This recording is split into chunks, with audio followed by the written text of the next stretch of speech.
So we're going to call our meeting to order again.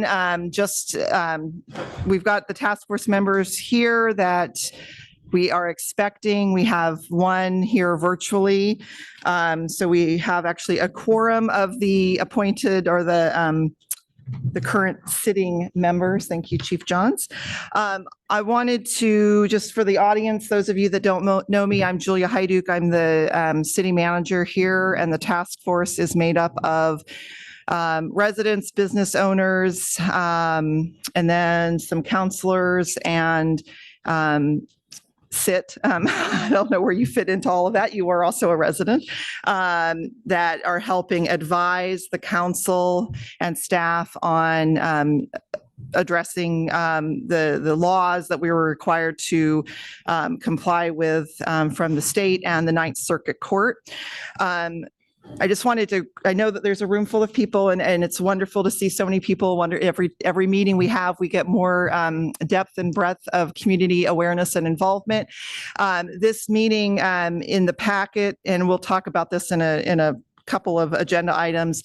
There is some proposed modifications from staff. This has not been discussed by the task force at all. They're not making any decisions tonight at all.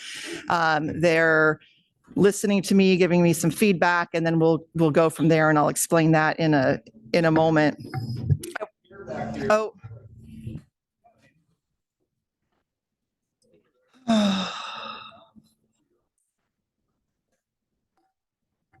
I don't know. Do you know how to turn those up? Okay. I know that there are speakers that are better over here. If people are really, really having a hard time hearing, you're welcome to move your chairs over there. But we'll also try very hard to yell. If I speak loudly into the microphone, can people hear me better? Okay. I will do better. So I wanted to remind the task force, but also the people here where we are in this process. The task force has been meeting since, I believe, February, learning about the new state laws, as well as learning about the Ninth Circuit Court decisions on homelessness and what cities have to do. They provided input to us on a survey that we sent out and got over 300, almost 400 responses to throughout the community. And then that really helped shape kind of where we went from there based on the input from the survey. They made some initial recommendations to the city council. The city council considered those and made some modifications to that and adopted it. Meanwhile, we knew that the initial recommendations were not going to be perfect because we needed to kind of see how they played out and how as a community they were addressed. And so this next round is essentially to try to refine the code changes based on information that we've received. So that's kind of where we're at. And so with that, I'm going to actually move to the first agenda item, I guess after call to order, which is summary of outreach since the last meeting. Mayor Quigley, Chief Johns, I believe Councilor Giglio and Councilor Sims were invited to a neighborhood get-together meeting near one of the properties that overnight camping remains allowed on, and took a lot of questions, a lot of feedback. And one of the things that we heard through that, as well as other outreach, was the concern about having the camping allowed in residential areas. So I'll get to that more in a second, but I just wanted to highlight that. We also received some additional written input that's in front of you. Our interested parties list has expanded. We've got about 170 people on our interested parties list now, so that's wonderful. Continuing to grow daily. I'm sure I'll have some more added here. And so that's the way that we're getting direct information out about these meetings and kind of what's going on, and we'll continue to share that. Does anybody else have any outreach that they've heard and want to share with the task force since the last meeting? Okay. So So moving into the agenda item 3, which is the initial staff suggestions on potential changes. Like I said, I, as well as some counselors and Chief Johns, have been hearing a lot from residents about the concern about residential areas. And so what is in front of you today is really, frankly, my idea. I know it's not perfect. I know you will hear from people later on tonight on how unperfect it is. But I want to kind of tell you what the reasoning is behind that, and then get your feedback. The idea would be that whatever we do for modifications, we'll spend the next several weeks trying to get input from our interested parties list, through social media, through yourselves, as well as a survey that we'll talk about next. And then at your next meeting, October 9th, have you guys make a recommendation to council for modifications to the camping ordinance. And it's envisioned that that could be your last meeting, because you'll essentially have done what you were charged to do, which is make recommendations to council. I know I was mentioning that to some of you before the meeting started, and there's an interest in maybe sort of having an advisory ad hoc type of thing, that if council needs some input or some advice on things, that we could continue to do that. I think your work and your input has been super important and valuable to this process, but we also want to respect your time as well. So we can talk a little bit more about that. But basically what I did, based on the feedback that I think we've all heard, was we heard from people that we don't want them in parks. We know we don't want them on sidewalks. And I say them, I'm sorry. We do not want the overnight camping in parks. We do not want overnight camping on sidewalks. We do not want overnight camping in public or in residential areas. And so in looking at, well, of all the city-owned properties, really what's remaining that isn't an infrastructure facility, a stormwater facility, a water treatment plant, those types of things. There are a couple of parking lots in downtown that the idea would be that it would be similar to what the current process is, which is overnight camping would be allowed between 8 p.m. and 8 a.m. We'd probably want to adjust the hours if that's something that people wanted to entertain. That basically, it doesn't mean that we're inviting and creating homeless camps. It means that we're not going to shoo people away if they happen to be camping there and don't have any other place to go. So that was the proposal. And so what is in front of you is sort of, this is what it could look like if we wanted to prohibit overnight camping everywhere except for a few very specific locations. That's what that would look like. If you want to add other locations, we can talk about that. If you want to remove some locations, we can talk about that. But just as a reminder, we cannot prohibit the act of sleeping, lying, staying warm and dry on all public properties in the city. So that's kind of the only parameter that we have, really, is that we cannot prohibit that act everywhere. We can certainly regulate where it is. And so that's what's in front of you. So I'd love to get your thoughts. I know we have people that want to speak. We've got a few other agenda items, so we can certainly come back to this if you want to come back to this after public comment, but I wanted to kind of get your thoughts on that. May I have one quick- Oh, yeah, Chief Johns wants to say something. So I just wanted to add one thing to this. So prior to this ordinance being passed, we were restricted as a police department and a city from enforcing park closure, stuff that, people sleeping overnight or camping in the city parks and other places. We had other routes and we addressed behavior.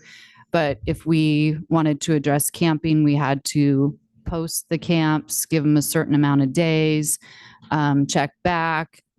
It was a process. So part of this is abiding by state law, but part of it then allows us to enforce those rules and laws. Whereas prior to this, those were restricted from us, even though our ordinance addressed that the parks close at a certain time and that people could not camp there. So I just wanted to bring that to attention as well. Sonia, go ahead, and then David. David, you might want to go first because I think I'm going to take a little longer. Yeah, so I had a couple questions here. The first one was I know that I feel like the most often recommended alternatives to the residential areas had been the Wilco Road right away. And then after that was actually the different water treatment plants. Those are the ones that have been really discussed a lot. I know that the parking lots had been mentioned, but I don't see the Wilco Road in here. Is there a reason for that? What's kind of the reasoning for that? It just wasn't, I mean, you certainly can add that. It just wasn't. No, yeah. I don't have a better answer than that.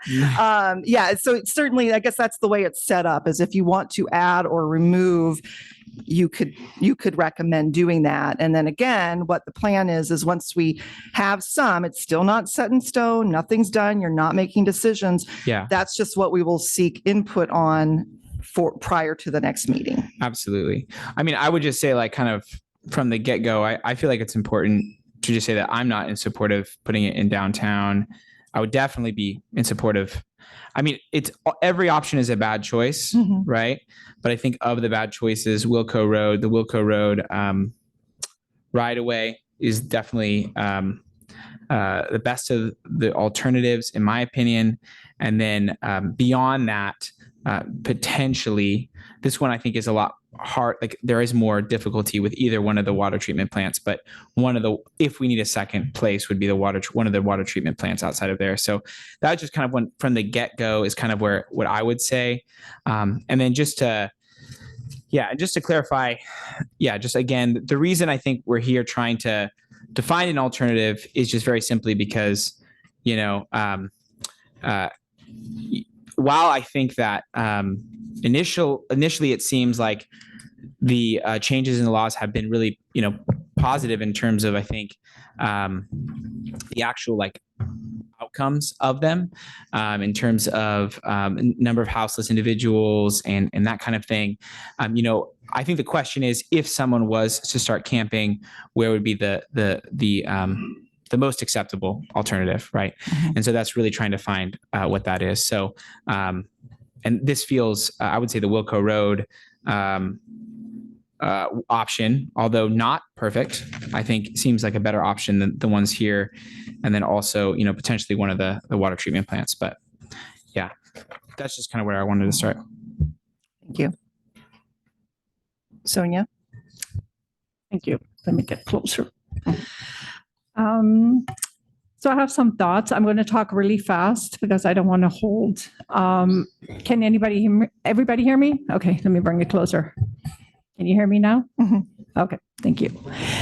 So I have a couple thoughts, and I will speak louder. Let me know if you need me to go louder. Just give me the thumbs up.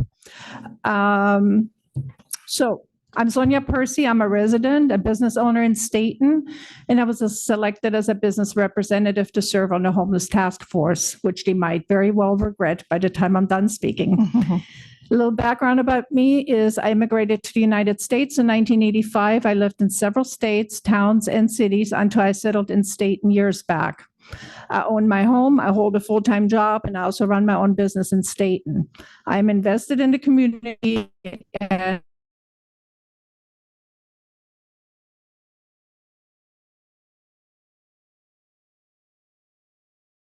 allowing the homeless to camp at 2 locations that are in the downtown core of our town, the parking lot at the corner of Florence and 2nd and Florence and 3rd.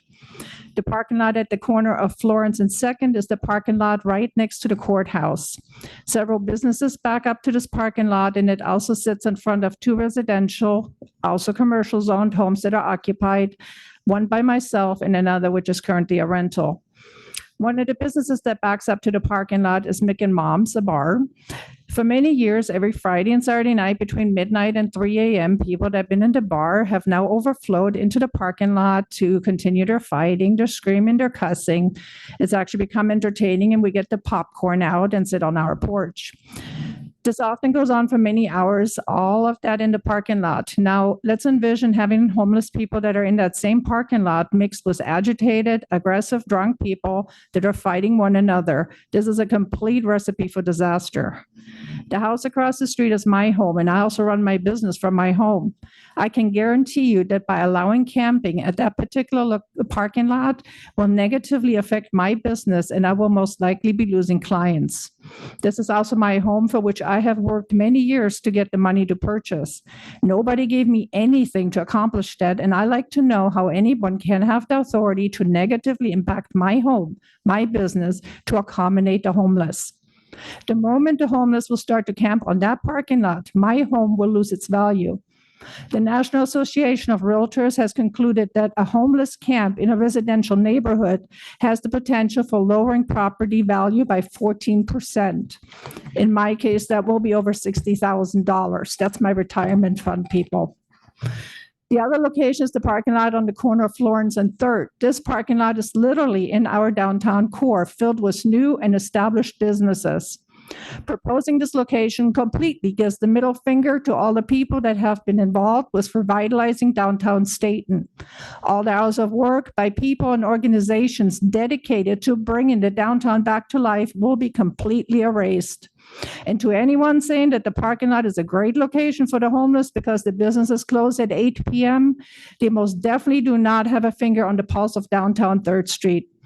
Many businesses don't even close before 8 p.m., and customers use these parking lots.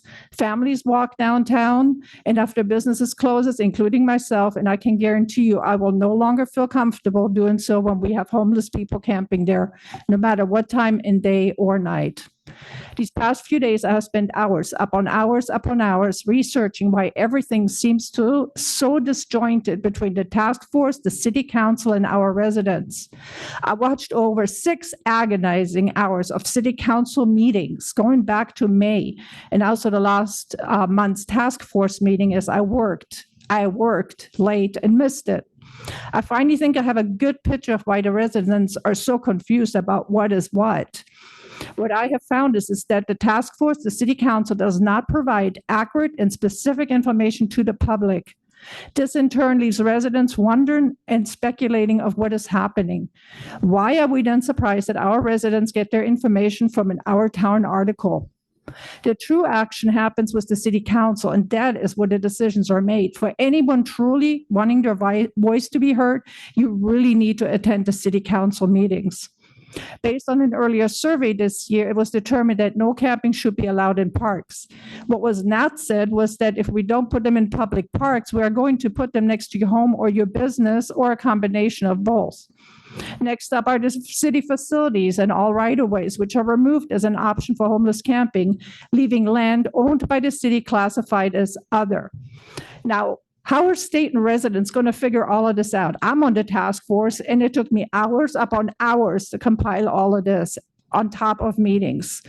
I'm getting the distinct feeling that we are now moving into the downtown area because it is a whole lot less residential and therefore less upset homeowners and less pushback for the city. During the replay of last month's task force meeting, I watched as concerned residents living by a parcel that was mentioned in our town paper repeatedly raised concerns that they're not being informed, they're not hearing anything of substance from the city about the proposed sites. In addition, if you rewatch the council meetings these past few months, you will hear several residents say the same thing. They were not aware, they have not heard, they don't know what the heck is going on. And often enough, it's a neighbor that has to bring attention to the matter. Are we all not listening to the residents? You guys are all telling us in great detail that there's a lack of information for you to pull from. And all they get to hear is that they're wrong, and please don't believe anything you read in the papers. What the hell? To get the word out, you have to go to where people are, which is on Facebook, insert utility bills and actual flyers mailed directly to the tenants if you don't want the homeless to know where they're supposed to go, because that's kind of the sense I'm getting here. So when I received the agenda for tonight and noted that the parking lot considers are right here in our business district, and hey, you chose me as you did two others to offer representation for our businesses. I made yet another post on Facebook and provided the proposed location. So my fellow business owners are aware of it and have the opportunity to be heard. What was the plan? Discussing it tonight was literally most likely just me standing up in opposition. Are you aware that my home and my business is located between 4 to 15 feet from 3 locations that are on the map of other land? 3 out of 9 locations. I probably have a better chance winning the lottery here. These past few months, all I keep hearing is we must lead with compassion. We must have compassion for the homeless. We must be sensitive. How we refer to them, how we address to them. For just a moment, please, I'd like to refocus ourselves and take that compassion that I'm constantly told I must have for the homeless and apply it to the working schmuck. The person that rolls out of bed at 5 a.m. to go get a job that makes enough money to pay for the roof over their head and the food on their plate and clothes on their back. The people that have worked hard and long all their life to retire just to find that they now might have to share a closed space with the homeless. These people still find time to volunteer, serve their community. These people that pay their taxes, cast their vote, and shop their local businesses. These people that work full-time jobs and then work on their business the next couple of hours while maintaining a family, pets, keep their home neat, and yeah, let's mow the lawn. These people that are doing it all right, they are simply wanting to protect what they have worked so hard for. And that, my dear fellow people in this room, is where our compassion needs to be as decisions are made that will affect our lives, our families, and our businesses. When we were told about the parks, nobody wanted them in the park. The way it should have been worded is if you don't want them in the park, they're going to go somewhere next door or they're going to go into your business. That makes a difference when you make a choice. You need to be informed. I'm not informed and I'm here on the task force. I'm not stupid. I deal with government paperwork all day long, every day. I understand how to comprehend. This is not transparent. I'm sorry. And those are my opinions. Thank you for your time.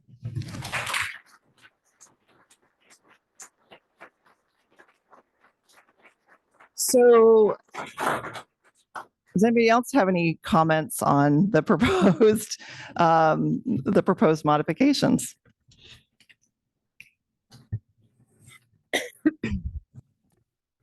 All right. One, Sonia, thank you for speaking up and being engaged. I think that's one of the beautiful parts of this task force is that it is diverse. We have dwindled definitely in engagement, which is sad to see. But I'm happy to hear your voice and for you to share that. And I would encourage the rest of our task force members that are here and that are missing to share their voice as well and engage in the conversation and be active in the task force that you signed up to be on and to share your voice on a regular basis and be engaged throughout and not at the end. That's what I would say. But in terms of the proposed changes, I will also say I am surprised about the downtown additions because that's not something that I remember us talking about. And I am 100% not in favor of approving the downtown locations. I agree with David that perhaps out of all of the options that the Wilco Road option may be the best option. And I remember us talking about that early on, and I don't know how that was lost in our conversations when the city council voted and how that didn't make it in there. Because I remember our task force having some really great discussion, and I was surprised that Wilco Road wasn't on that, mixed in with that bundle. So I would definitely like to revisit that and add that in. That's what I have to say right now. Ben. Yeah, I think maybe at the time, and that's maybe partly my fault, but we probably didn't have enough voices expressing support for that idea, I think, in the first place. So I'm going to go ahead and do that now. I think either Julia or David, can you remind us and everybody here, because I don't remember exactly where specifically that parcel is, so everybody here can have a good idea of what we're talking about. Do you want me to? Yeah, if you have it, yeah. I don't. I'm Oh, sorry. yeah. I don't have the. I don't. I Have know. a map. I do know right where it is. Yeah. though. So it's on the west side of Wilco Road. If you are picturing the Wilco Shaft Road intersection, there's a big field on the southwest corner of that intersection. There's a fence and then the bus barn. Mhm. There's actually some undeveloped right of way. I believe it's about a 40-foot wide strip of undeveloped right of way that you would think is field, but it's not. And that is what we refer to as the Wilco Road undeveloped right of way. So that's on the grass side of that Yes. line, not the Yes. gravel Yeah. side. Correct. Okay. Correct. It's like right on the other side of the bus. Gotcha. Everybody got that?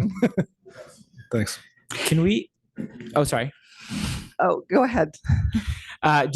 Is it all right if we just go ahead and make? I mean, is everyone kind of in agreement on the task force on that? Can we just go ahead and make that change and remove the downtown corridor and replace it with the Wilco Road? Yes, you absolutely can. So if there, and again, you're not voting, and Jared, you can chime in too. I don't know if you're still there. Is there anybody opposed? I'm here. Okay. Is there anybody opposed to taking the downtown parking lots off of the list? If we add, or if we add the undeveloped right of way west of Wilco Road? Can we clarify if we're saying adding or taking away downtown So- and replace or add? We have to be clear. I think, well, we'd have to, if all else goes, you'd have to replace it with something because otherwise there'd be nothing that's available. So if you remove I guess if you're supportive of the proposed changes, but not the locations, and you remove the downtown parking lots, I guess we'll start there. Are you supportive of removing the downtown parking lots? Yes. Are you supportive of adding the Wilco Road west? And again, this isn't your decision. We're just going to get input from here. This is the transparency part of it, people, is that we're going to then go out for public input on this idea. So is that supported? Yes. Okay. Are there Yes. any other locations that you would want to add to the list that we seek public input on? I would like to seek input, just making sure that it's, but not add it to like a proposed like change yet. But I would like to get some feedback on either one of the water treatment plants, either the one off So- Cascade Highway or the one. So there's There's a two. water treatment plant and then there's a sewer treatment plant. Oh, So the water treatment plant is off of First. I think that's what you're referring to. The sewer treatment plant is off of Jetters Way and Mhm. nobody knows it exists probably.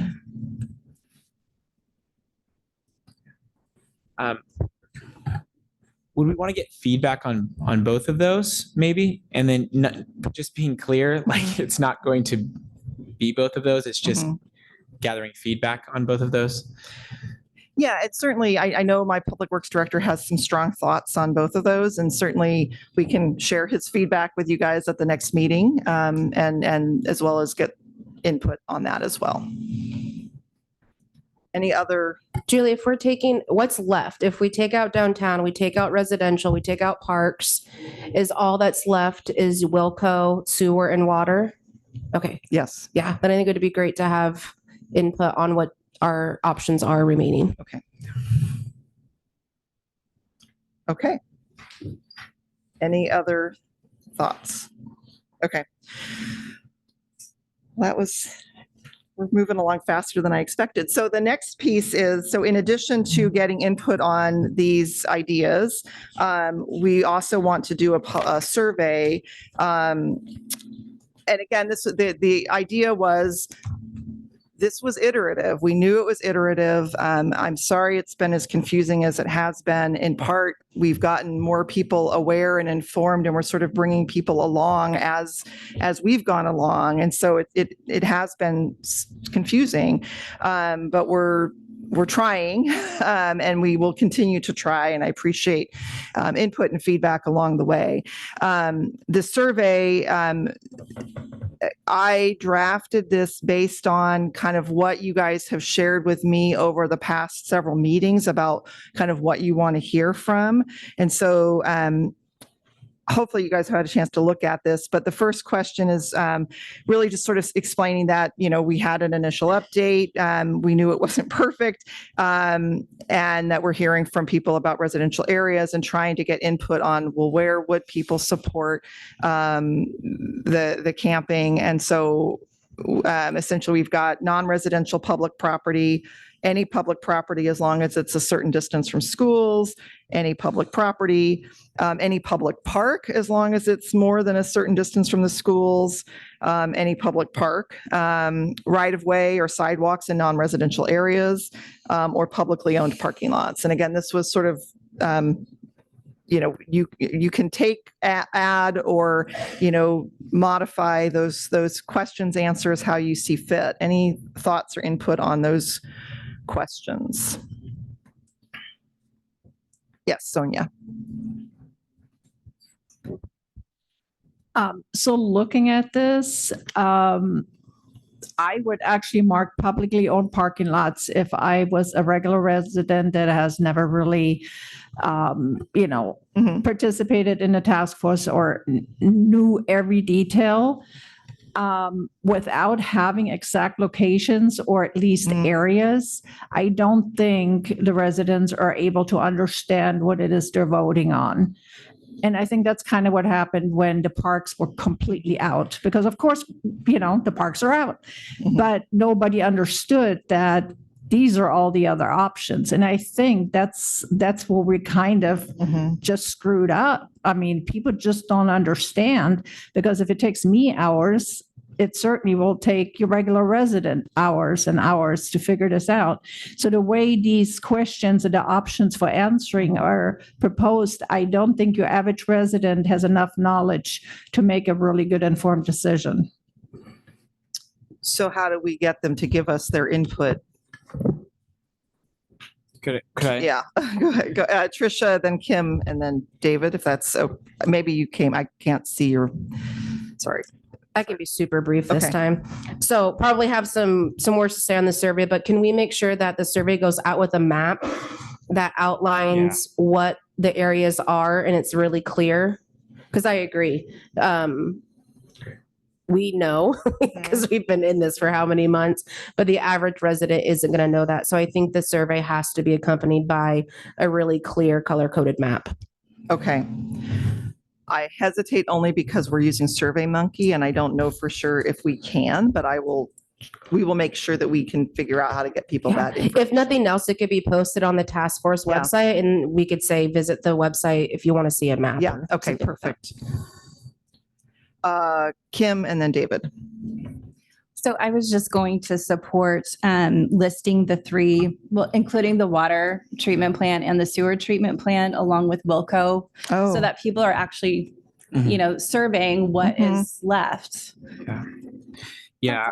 That's a really good idea. That was actually what I was going to say. Okay. I think what it should be is A should be the Wilco Road right away. B should be the sewer treatment plant. C should be the water treatment. And then D could be A and B. F, E could be A and C, F could be C and B, and then G could be all three, right? So that and that would replace all of them. But basically you're getting feedback on, do someone just support it one place? Do you support it? Are you open with it in multiple of these places? And then which two of those are? And I think that's probably the way to be able to finally get that final so answer. not including any of the other I don't think so, options? because I feel like through this process we've eliminated all the rest. Okay. Yeah.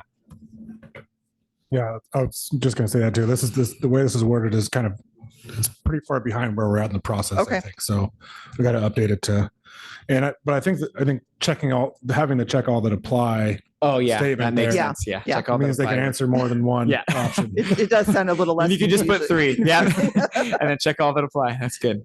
But I would I would maybe require at least that you check one.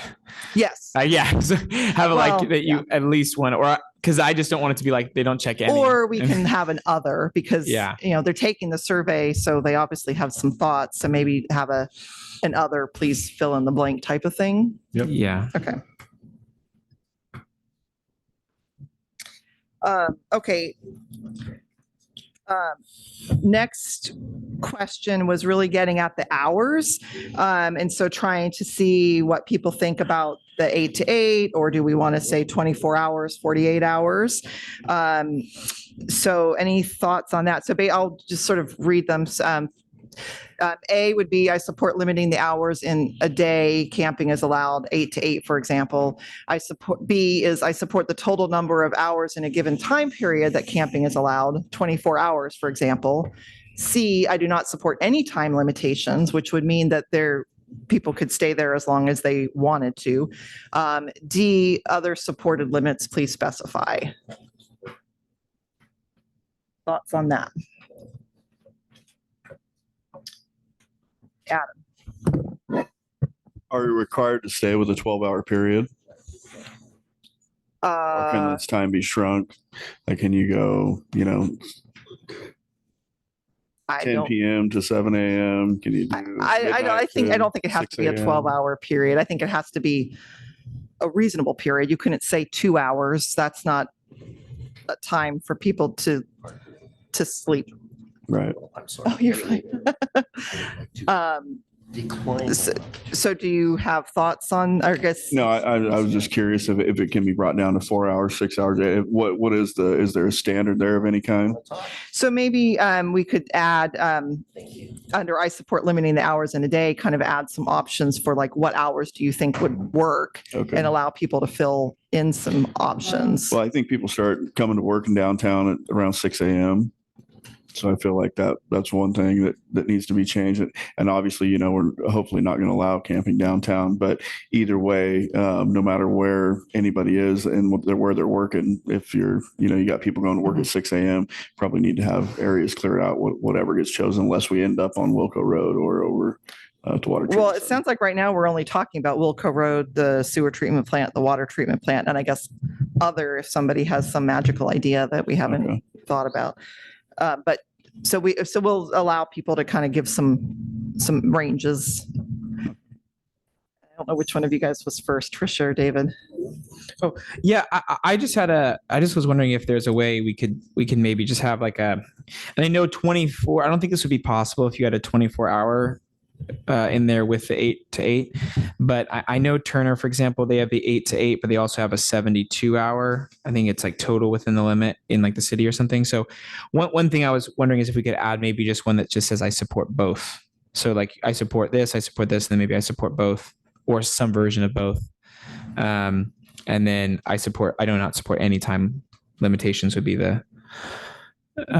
It wouldn't work if you had 24 and 8 to 8, but if you had like a 48 hours, it would potentially work. So I don't know I'm not tracking you. I'm Sorry. sorry. So right now we have like, I support limiting the hours in the day of day camping is allowed, right? Which is the 8 to 8. And I also support like, if there's any other options, I don't think that 8 to 8 is that magical number for sure. I support limiting hours. Then I support the total number of hours in a given time period where camping is allowed. It's example 24 hours. I would maybe just add another one that just says I support both. So like right now we have or I do not support any time restrictions, because right now it feels like you're choosing either or. I'm wondering if there's one where you would say, okay, maybe there's a way we'd incorporate an 8 to 8 and like a 48-hour time restriction or a 72-hour time restriction on a certain place. I guess I don't understand how that could work. How could you be there from 8 to 8 and exceed 12 hours? I think the way that Turner does it is they just say in this spot, you can't be here. Like if we had multiple spots, for example, you couldn't be here like every More night than 3 indefinite. days in a row type of thing? Indefinitely. Okay. Yeah. And I think it would take a little tweaking, but that was the only suggestion that I had on that one. Okay. I think I understand what you're getting at. Trisha?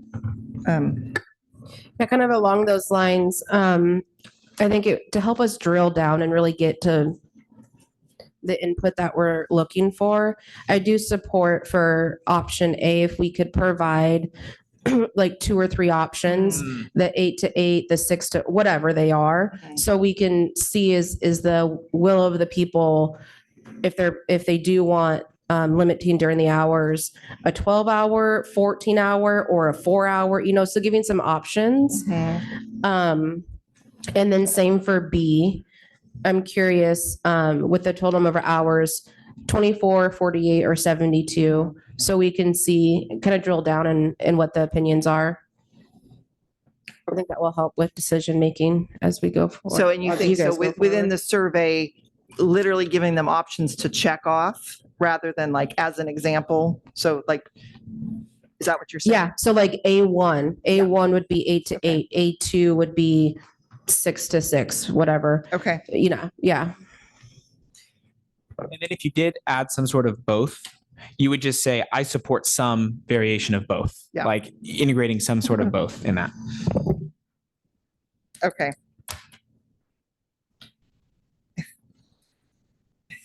I might have a hard time figuring With out that how to one. word that, but I'll try. Any other comments on question 2?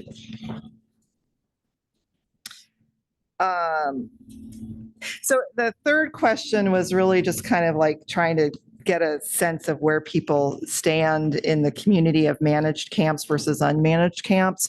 And part of this was also trying to educate people that just because people are able to sleep somewhere does not mean it's a homeless camp.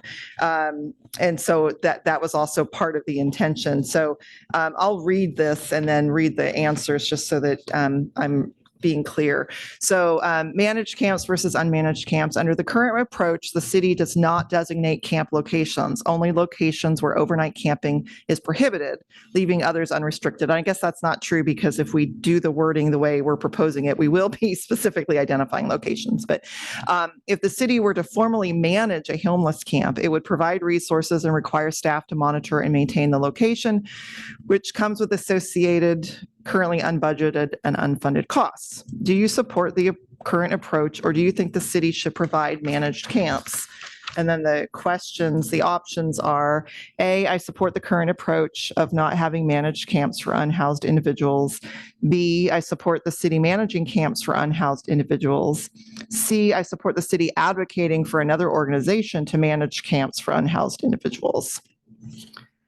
And I realized as I read that out loud that there was a little bit of a loaded question. So I welcome input and criticism on that. David.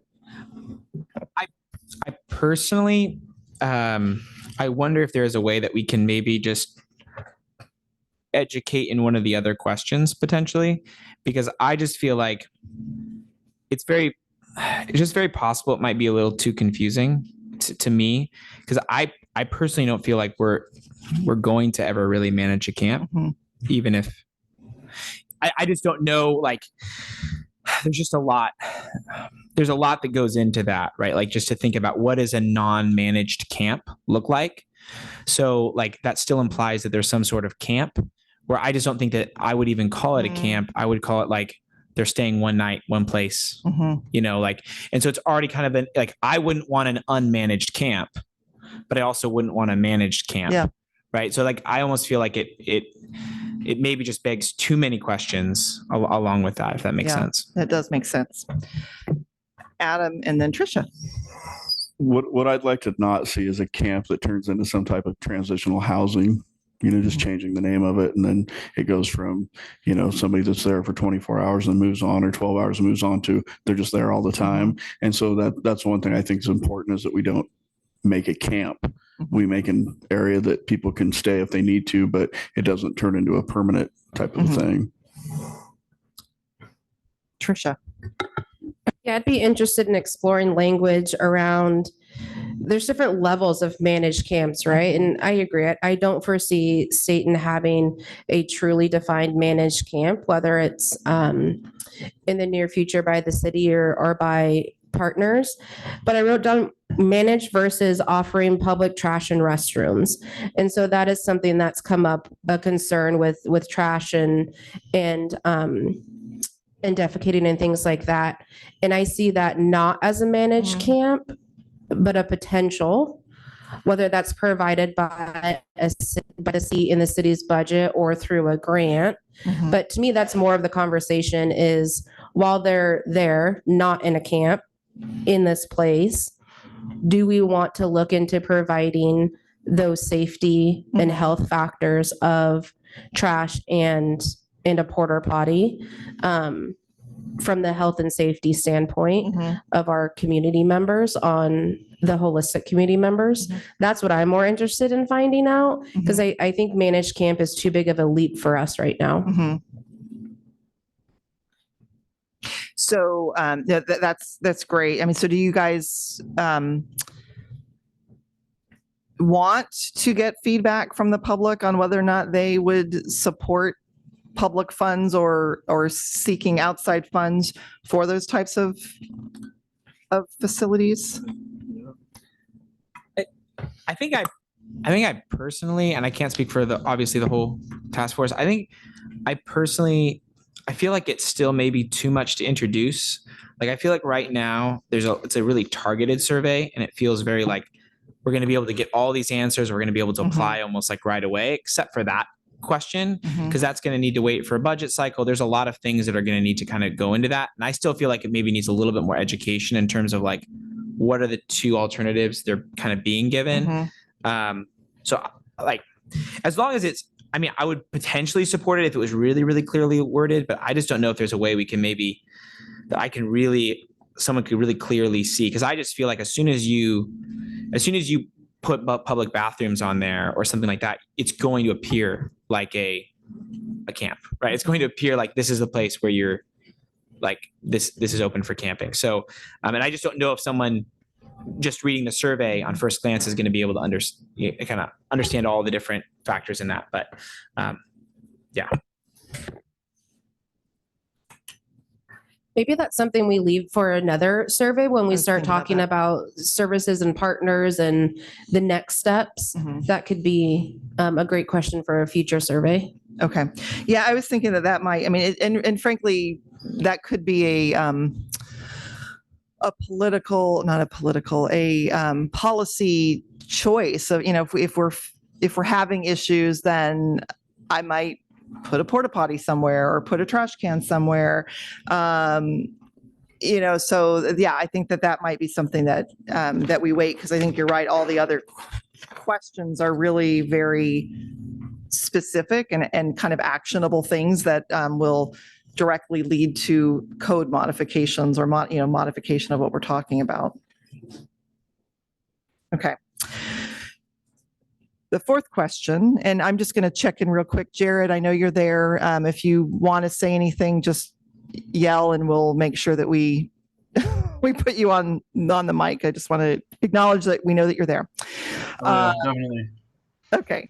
The next one is just about car camping, because we really haven't discussed that much at all. And so I wanted to ask a question about that. Under the current approach, all cars are allowed only within parking lots during park hours, not overnight, and may be parked on the street for up to 72 hours in one location. Please let us know your thoughts on this. And A is I support the current approach. B, I support allowing vehicles to park in public parking lots overnight with a maximum amount of time that they can stay in one spot. C, I support allowing vehicles to park in public parking lots overnight with no maximum amount of time that they can stay in one spot. D, I do not support allowing vehicles to park in public parking lots overnight, but support changes in the amount of time cars are allowed to park on the street. Note, this would apply to all vehicles, not just those being slept in. And then some options: allow longer than 72 hours or require less than 72 hours. And then I support parking in other designated location. Please specify. Thoughts on that question and those options for answers?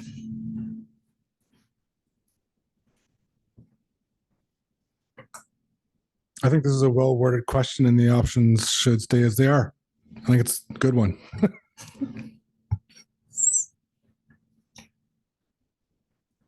Okay. And then the next three questions are really just to kind of see where people are. So, where are they residents? Are they business owners? And then if they have any additional comments. So it's a pretty short survey in the grand scheme of surveys, but I think we'll give everybody some really good feedback, especially now. I expect a lot of respondents because the last time we got, I think 370 some, and now we have a lot more people aware and involved. So I certainly hope we get a lot of responses. Trisha, go ahead. Just a clarification on number 4. Mhm. For D, can we split that up? Yes. Because someone could not support, but also want Yes. or yes, not yes. want changes. So it just seems like they could be split up. Yeah. Thank you. And then maybe have, like what David suggested earlier, like some type of combination, Okay. right? Or check all that apply, maybe. Does that make sense? Yeah, I mean, I don't know that checking all that apply is going to give us for you to support the current approach and changes. You can't really do that. So I think Right. maybe some combination of things I might have to Yeah. play around with. Yeah. It just seems like D has 2. Yeah, no, you're right. That's They could want one, but not the other. Yeah. Other than that, I think it looks good. okay.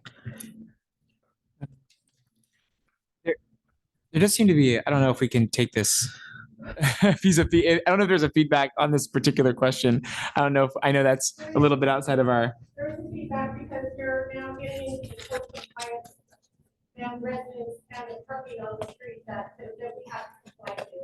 They have to have, registered vehicle that they have to check it there for so many hours to us, but yet they're gonna let somebody.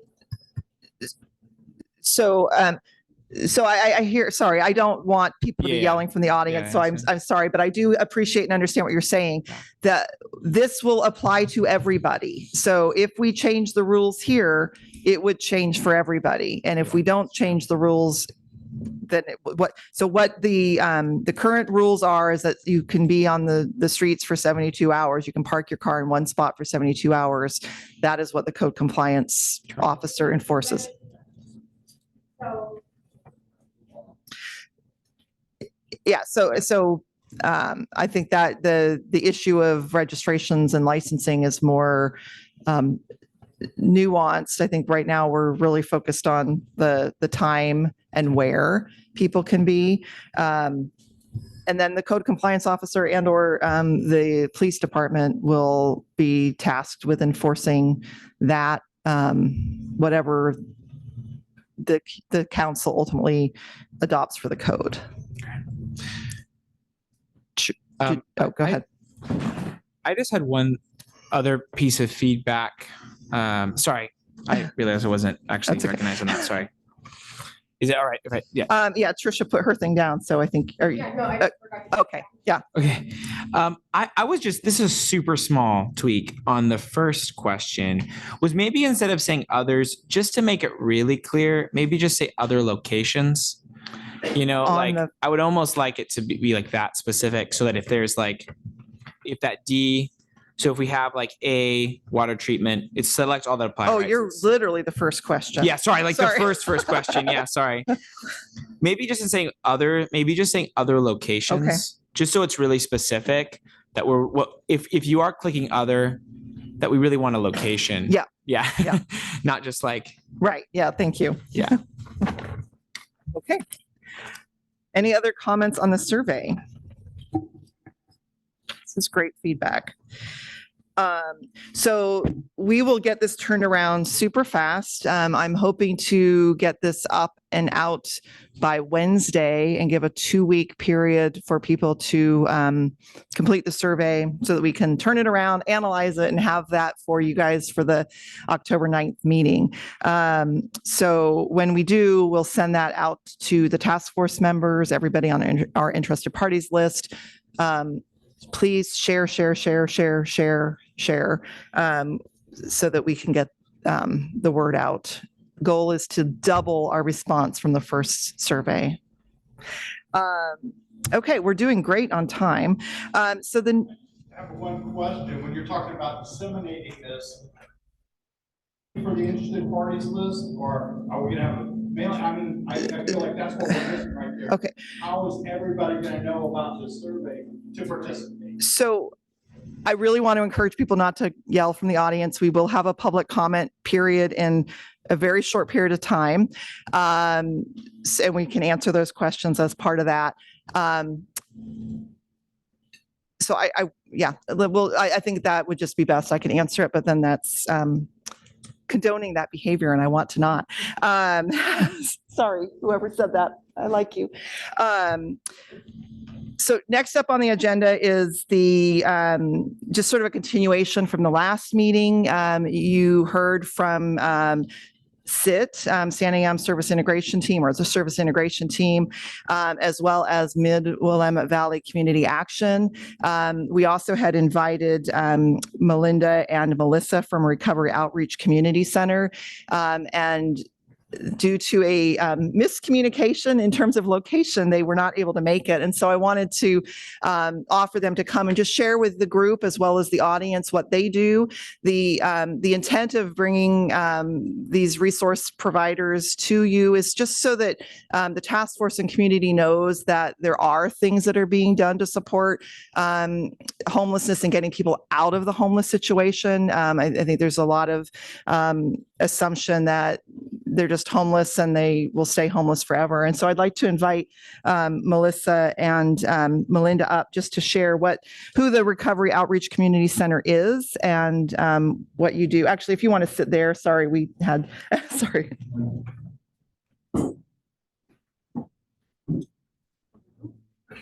Hello. There you go. Hi. So my name is Melissa Wrighthouse. I work for Recovery Outreach Community Center. I have 4 years out of homelessness. I was homeless for 2 years on the streets, and then I camped for 2 years. So if you ever want to talk to a real live human that's been through homelessness, that knows a lot of answers that you guys probably have questions for, I will literally give you my email. I would like to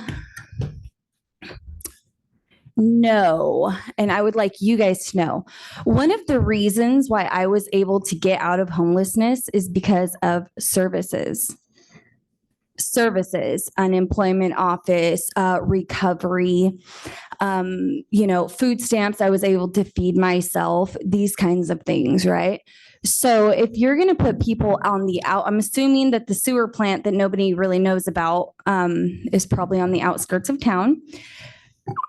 I understand that, if you don't see something, it's just easier to deal with, right? It's like anything in life, really.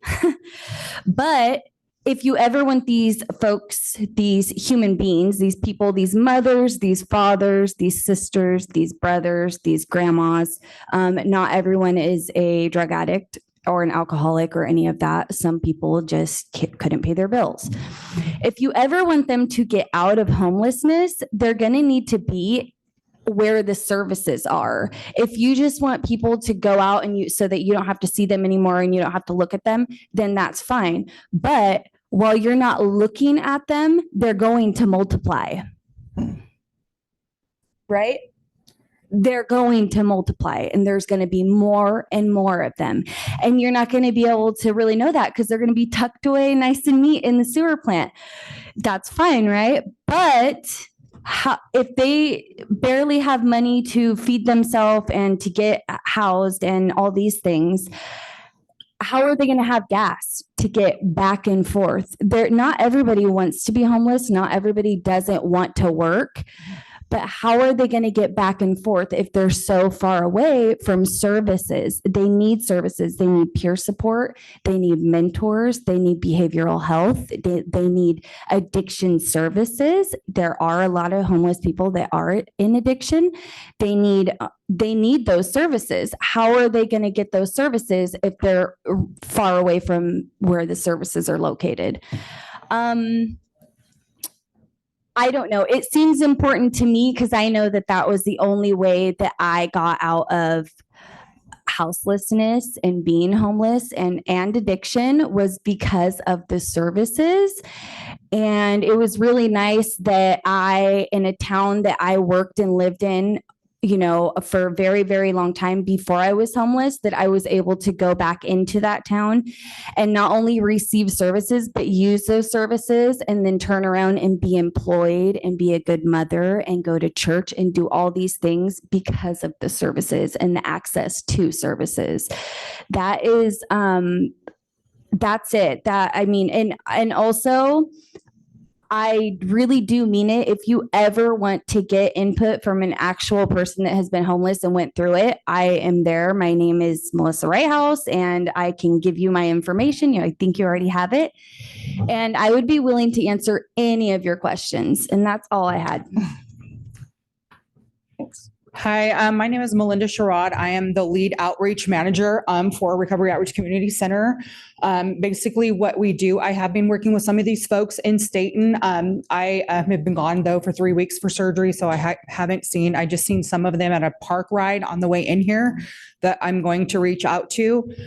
What we can do is also work on, like she said, I continue to work with these folks to help get them housed. If they're in addiction, we can help them get services. Working with you guys as well, as long as I know where they are and located, I can dedicate 2 days to come down here and work with these folks so that we're helping you guys as well, working with the police department. So we know I also work with Salem Police Department in getting services to people out there as well. So just coming alongside them with compassion and helping them get these resources that they need so that we can help you guys out as well. So. And can you share, because I've met with you previously, so I know, so it's, but can you share what your approach is, like what you do and to help get people out of homelessness? So always with compassion and just walking alongside them, and being in recovery myself. I've been clean and sober 8 years. I was houseless as well, but like she said, it's the services. I don't know if you guys have an outreach team here or what that looks like, or somebody that I can work with here as well and we build relationships with these people. And so they trust us to come in and help them with the services that they need. And so that's what I want to continue to try to do. I know that we don't live in Staten, but I do know that the houseless community that we do help in Salem surrounding areas, we have a drop-in facility in Mill City where they are more than welcome to be all day. We do showers, which I will transport them to showers. And on our other 2 drop-in facilities, so we have one in Salem and we have one in Polk County. We just, I lost what I was going to say. Just coming alongside them, building a relationship so that they trust us and so that we can help them get services to get on housing lists, to get them where they need to be. Or helping with like some type of gas, so that I know a lot of them here are mobile, so that we can get them so they have somewhere to be in the daytime to our drop-in centers, so they're not just hanging out on the streets down here. So, thank you. Yeah. Task force members, do you guys have any questions for Melissa or Melinda? I'm sorry, Melinda or Melissa from Recovery Outreach Community Center? Sonia. All right. Well, first of all, congratulations on coming out of homelessness, taking advantages of services that were available. It's a huge thing. I was homeless before also, so I know the life. The difference is I picked myself up by myself and made different choices to get to where I am now. And that's probably why I'm so focused on that. The majority of homeless people do not want the service. They do not take advantage of the opportunities that people such as yours providing. Those are the people that I think I'm mostly concerned about. I think there is a ton of resources for homeless people available. Why are we looking at Portland and Salem and see what we see in those cities? That's what I don't understand. So that's what I have to judge.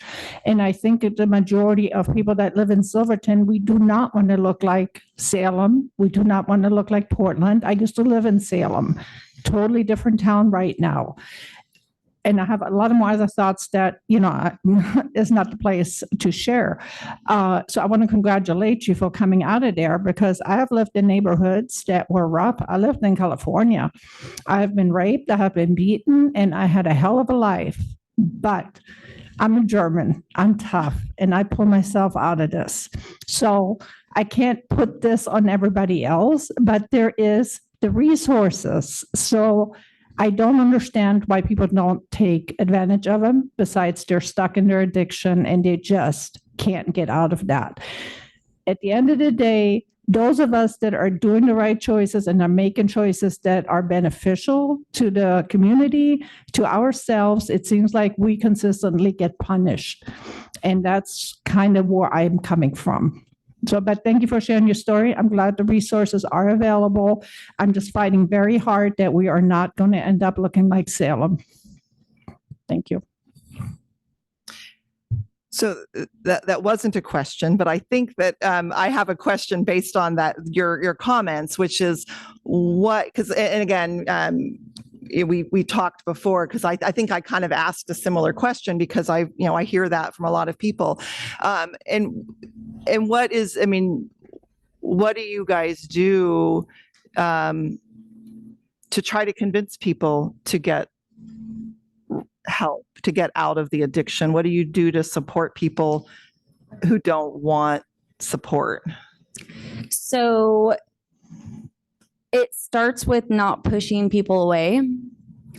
That is a big thing, because once you start pushing people away, it blocks. Like, they're not going to want to listen to you. They're not going to want to accept help from you if they don't think that you really care. So I think a big thing is putting the right people in there, people that have been through it before. And it doesn't even have to be that you directly were houseless. If your brother was houseless, you have empathy in that way. And so that's really important. I mean, building a relationship with somebody, even by me and Melinda handing out a sandwich, handing out, something to drink. I mean, it helps. And that's how you start to build a relationship with somebody. But if you have a negative attitude towards the problem's not going to go away, and it's not going to listen to you. It doesn't help. It won't help. It might, you might hide it for a little bit at a sewer plant, which is what it is. It's a sewer plant.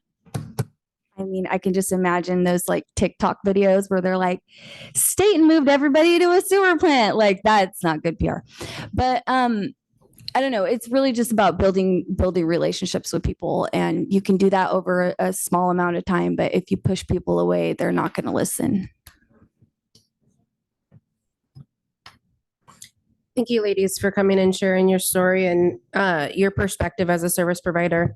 If you're willing and comfortable, I'm wondering what your feedback or your words would be on our survey. So particularly on question number 2, you guys are talking about connections and services.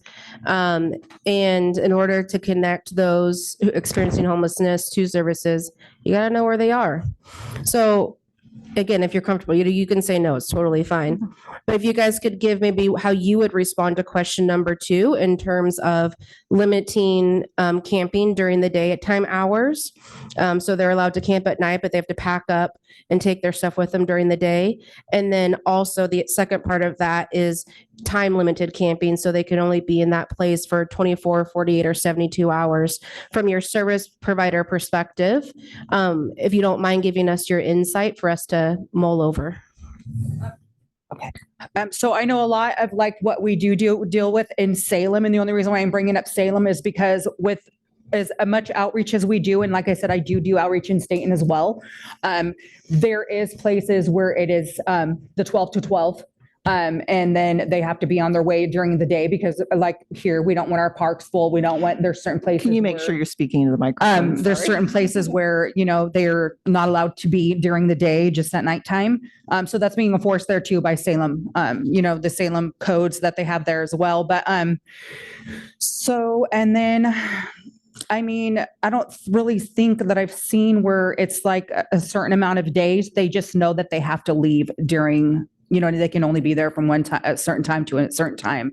So, but I would say that, like I've talked with you, me and my boss have talked with you before, like if you guys are going to put a certain place, I would super recommend putting a porta potty there and like trash cans. So, and I'm not sure what the second part of that question is because I can't find where you are. So I feel like if you're getting the privilege to camp overnight, you shouldn't be able to sleep until 8. I think that you should be up and going by at least 7 a.m. because that's what time I'm up and going. But I do believe that since you're going to be up a little bit earlier, maybe a little bit, earlier in the night is good. So like an 8 o'clock, 9 o'clock, maybe even changing that in the summer because our kids are out a little bit longer in the summer because the sun is out longer.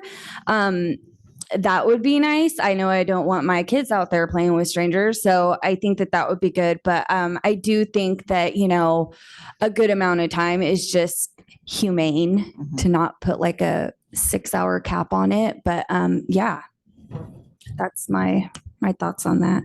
Do you have any thoughts? So in Satan, so there are a number in general, those experiencing homelessness that are working.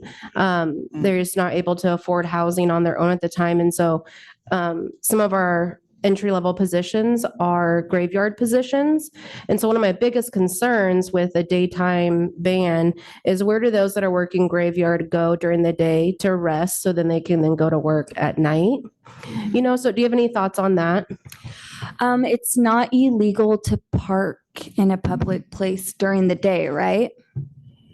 Yeah, that's my only thought on that.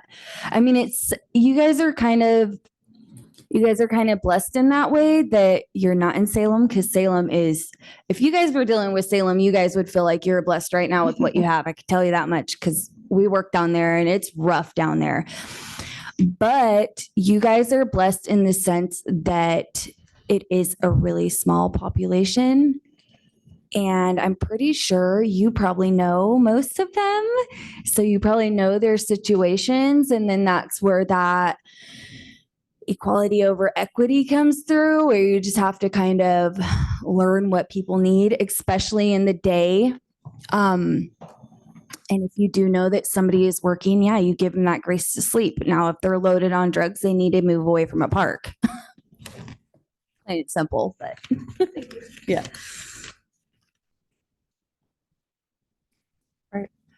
Any other questions? I was just counting to make sure that I want to make sure we have enough time for the public comments. Any other questions for these ladies? Go ahead. So I am a little curious because as you were speaking, so it seems to me that you would actually do support some type of time restriction. That you've seen that before. You've seen that approach before. It's mostly the sewer plant. Is that more the kind of the issue that you're kind of seeing in terms of? Yeah. I think if I was a houseless person and I worked here and, somebody came up to me and said, we found a place for you to camp. Surprise, it's the sewer plant. I think that they would accept it, of course, because they would be happy and they would be grateful. But it does sound a little harsh. Like I would never go and I wouldn't even park at the sewer plant. Just to pull over and tie my shoe. I'm not doing that. So it does seem a little harsh, and I'm pretty sure probably a really good location. I mean, you said that nobody really knows it's there. I'm pretty sure it's probably beautiful. Staten is beautiful. So it's probably a really beautiful sewer plant, but just knowing that like, hey, we're going to put people on the sewer plant, it just sounds really like offensive. Yeah. That's really interesting. And, No, and I- to be clear, Yeah. there are no decisions that have been made. Yeah. Yeah, that's true. No Okay. decisions have been made. Yeah, I just wanted to thank you as well, and I just wanted to say, like, I think it's really important, and this is just something on a personal level. Like, as I've wrestled probably with this issue probably more than most, and I feel like a lot of people really do. I think it's a really difficult issue, and I think I want to thank you for your story too. As a Christian, I think in particular, and I think as people of faith and as people of goodwill, it is really important for us to remember the poor and even the undeserving poor. Even no matter what you would say, I think we're remembering, as Jesus says, like those, when you give a glass of water to somebody, right, who is without water, you've done it to one of the least of these. When all of those things, you've done it unto me, right? And so, like, it's really, I think, important. And I know, and this is something I've wrestled with a lot actually in prayer, and just like, how do you navigate making public policy and personal conviction at the same time, and wrestling with those two. And so I just want to encourage us to say, like, on a personal level, I really do think it's important that we love all individuals and to see people in the image of God in all people. And that's on a personal level. And I think that's really important. I want to thank you for the work that you're doing that. And I know that as we make these decisions on a policy level, I think that there's different concerns at times. You're balancing the justice for a town, the justice for individuals versus that one individual. And so, some of these decisions are very difficult and very hard. And we're wrestling with that. But I just want to thank you on a personal level for the work you're doing. And I also want to just say, like, that it's good. And as we wrestle with these decisions and have, I think, come to imperfect ones at times. And, I doubt the decision we're going to end up on is perfect either. I want us to know that I think these are hard decisions, but it's really, really important to remember that the image of God is in each person. So, thank you. I would like to say one more thing. So our fight should not be against people. It should be against homelessness. I'm against homelessness. Yeah. I don't, but there are still people. And most of those people, if they're in Staten homeless, it's because they lived in Staten in an actual house, and they probably made your sandwich at Subway or, filled out your paperwork at the DD services. Like, they're still humans, and they worked here for probably they've done a job for at least one of you guys in here. So it's important to remember that. Sonia, you have a question. And then we've got 10 people signed up for public comment. I so don't have wanna a make sure- question. I would Oh. just really love to hear what the people have to say, Yeah. because we're limiting them once again. It seems like they're lost to get to speak at all times, and they're only left with about 40 minutes. So I like to get to Yep, that and that's- really listen to what they have to say. All right. So we have 10 people signed up to speak. I'm going to leave it up to the task force. So generally we say 3 minutes, 4 minutes. In the past, we haven't had a ton of people sign up to speak, and we have lots of time, and you guys have a little bit more leeway and dialogue. We do have about 45 minutes. I think that's a good amount of time to get through these 10 people. So I want to kind of, we'll call them up, but thoughts on timing or not timing?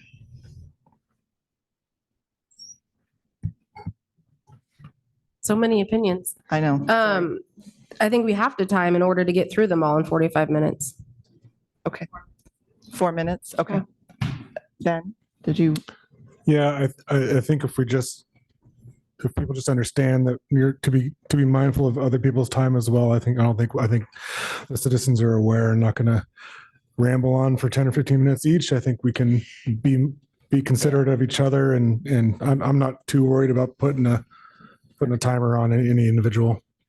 We'll have loose time limits, and it's very well possible that and we did have somebody pull their thing because their issues all got addressed. So, if the task force has done what you want them to do, say thank you and say what you want to say. Okay, first person is James Taylor.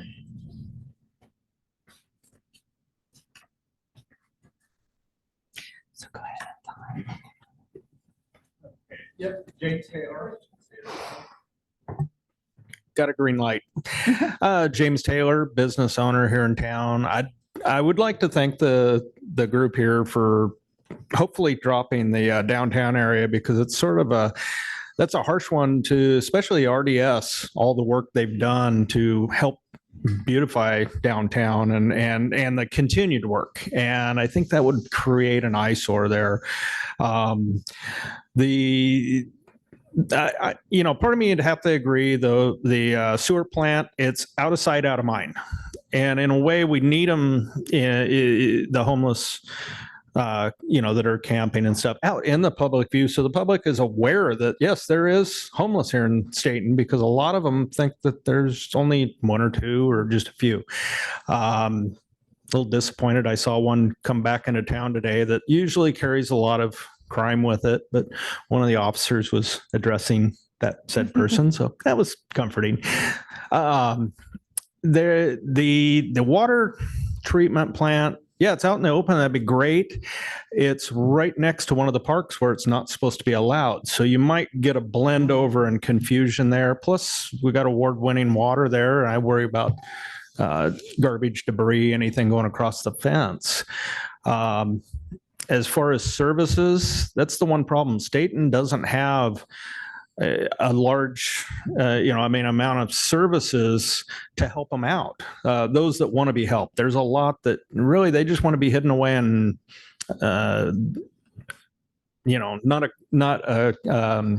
work within the law. We'll just put it that way. With that,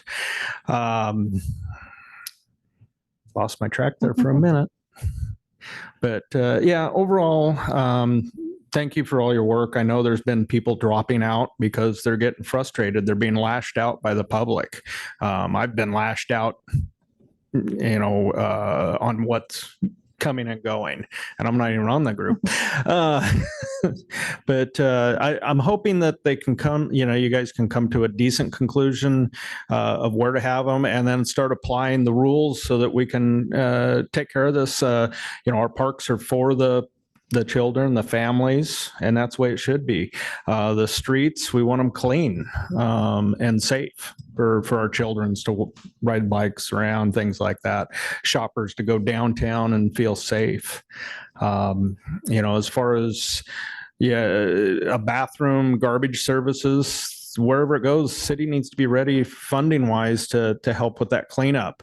As far as a time frame, if you got a lot of different options, it's hard to, we'll just say, police it on, okay, are these the set hours, or you're allowed 12 hours in the day? Well, what 12 hours, and who's going to keep track of who's been parked where for how long? It's hard enough to just keep track of a car that's been on the road for 72 hours. I think that would be pretty much my thoughts on this for now. But thank you for trying to remove that off of there, the downtown area.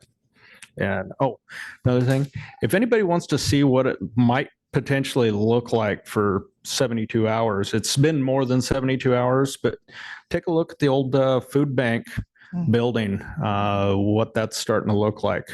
It's depressing. So that's it. Thanks. Mike Schultz.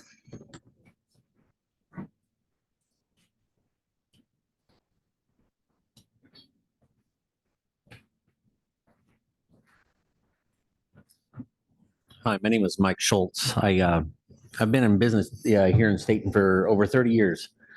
And this town is my community. I'm actually a community member of SILE, but this is my community. And I have a lot of invested into it. And I want to thank the thank the board here for the task force for looking into that. The downtown, I don't know who even came up with that idea, even put that on. I don't know who even came up with the idea of even having somebody, having that come in for the downtown area. I'd be really curious to even know who that was. One of the things I do that has worried me is the services. Yeah, we've heard a lot about that. Is there something in place, or do we just say, hey, you got to go to Salem to get this? Because we don't have the funds in such a small town. We know that. My biggest fear is that if that was going to happen on those two parking lots right there, my biggest fear is I employ like 16 ladies, and they get off from work.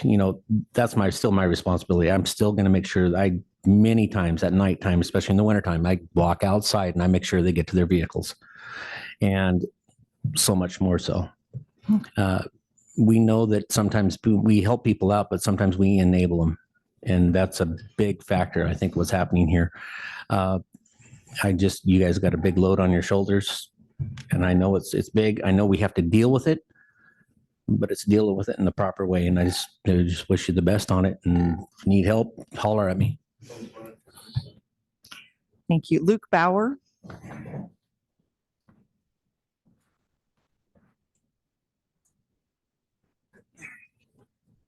Hello.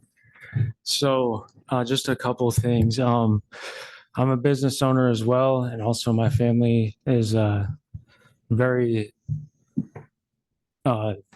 involved in the downtown businesses as well. So pretty much my thoughts are, I'll just quote a movie, Field of Dreams. If you build it, they will come sort of deal.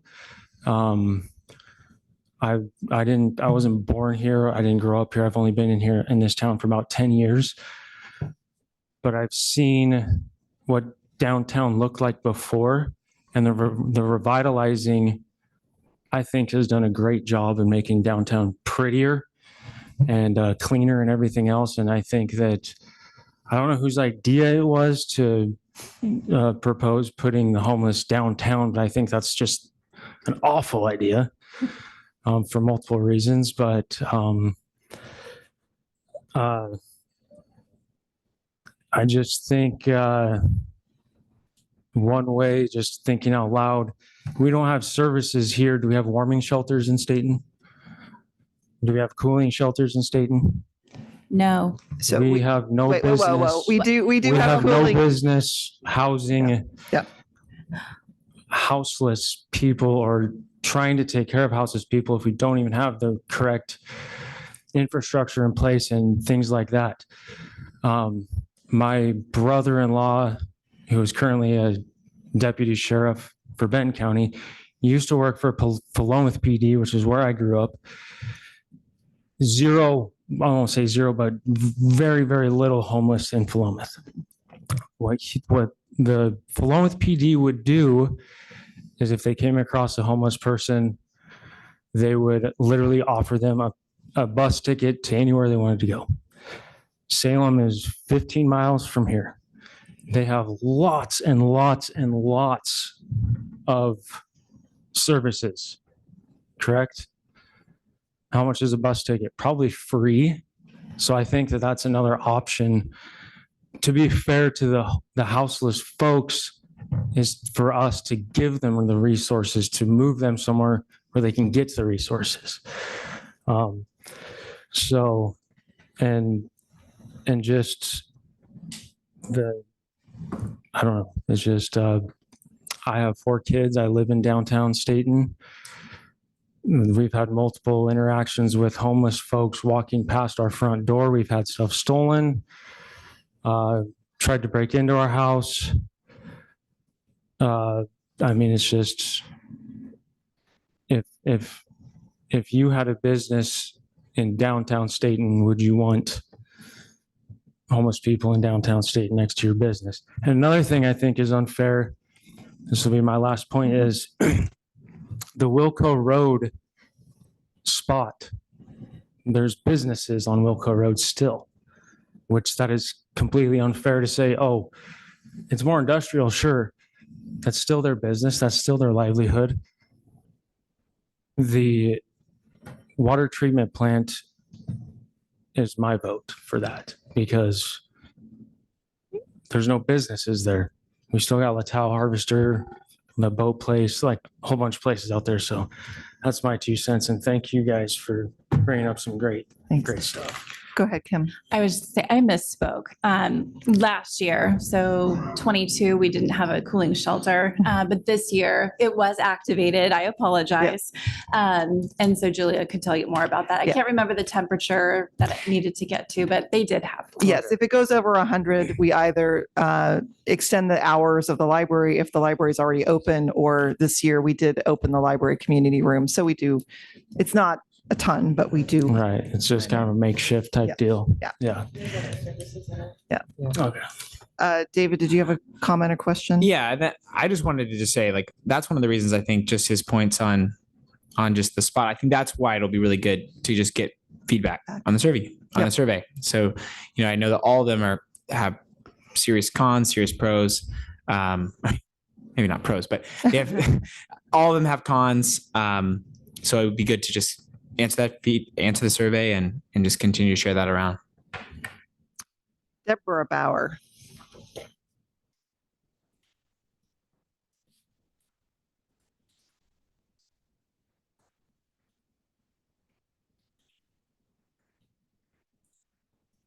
Hi, I'm super nervous, so you guys know. I just wanted to point out just first, this survey is extremely confusing. Even with you guys explaining it, and I'm a mom of 4, I could not figure it out when I first looked at it. And even with your changes, it's still a little confusing to me. One in particular is number 4. I live on 3rd Street and I have 4 vehicles and, I don't move my car. I drive one to work. My husband drives one to work, and we have one that fits all of our kids in it. So one is kind of always sitting on the street just because, it gets moved here and there when I take the kids to school. But I think that this needs to state, number 4, if it's a registered vehicle or an abandoned vehicle, because in my opinion, that states if someone said, I want to lower it, maybe they're thinking for an abandoned vehicle. And then that, puts me, it harms me a little bit because I need my vehicles out there just a little bit more because I don't have a driveway or a garage with being in downtown Staten. So I need some more time. But if you want to state in there that this is for unregistered vehicles or abandoned vehicles, that would make more sense to me if you put a little bit more wording in there. Another thing I do want to point out is I actually work in downtown Staten, and I have had several issues in the morning with homeless people. Sometimes I get there at 5 a.m. and I don't get out of my car for several minutes until this said person has left the area. At the beginning of the summer, we are walking around by this dog park over here, and a lady followed me and my 4 kids, trying to pull her pants down in front of us and pee. When we didn't stop, she picked up, ran closer to us, and did the same thing again. So I just don't want that around other people as well. And as my husband stated, I would rather have it out in the industrial area, but I also don't think that's really fair to McDonald's or that whatever the gas station is. I go there with my kids and I stop and get snacks on our way out into town and stuff like that. I go to McDonald's early in the morning before work and all that stuff. So it would be, I would think, unfair to those workers who also get there early in the morning, ladies, young men, anybody there that gets there early. I don't exactly know where the water sewer plant is. I'm not sure if you're talking about going towards Kingston Jordan or where that one is, but I would say if it's less by any business, because my business isn't more important than someone else's business. So, and just all I can think about is the safety of my kids. So thank you. Thank you. And I will just make a note. So at least the last couple of people did not include an email address. And the way I will ensure that you get updated and direct information is by emailing it out. So if you wanted to get information from us going forward, please come and put your email address down. So I'll just leave that there for now. Ed Johns.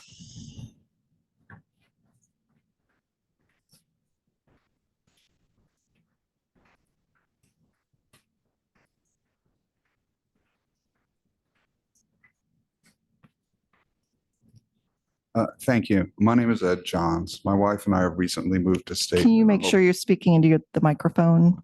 Sorry, can Thank you hear me you. now? Yes. Okay. My name's Ed Johns. My wife and I have recently moved to Staten and intend to retire here. As a newcomer, I speak with some hesitation, but having come from a place that has a substantial homeless population, I do have a couple of questions for the council and for the chief. Experience has taught me down in the Bay Area that when you have a homeless population, it increases the burden on law enforcement.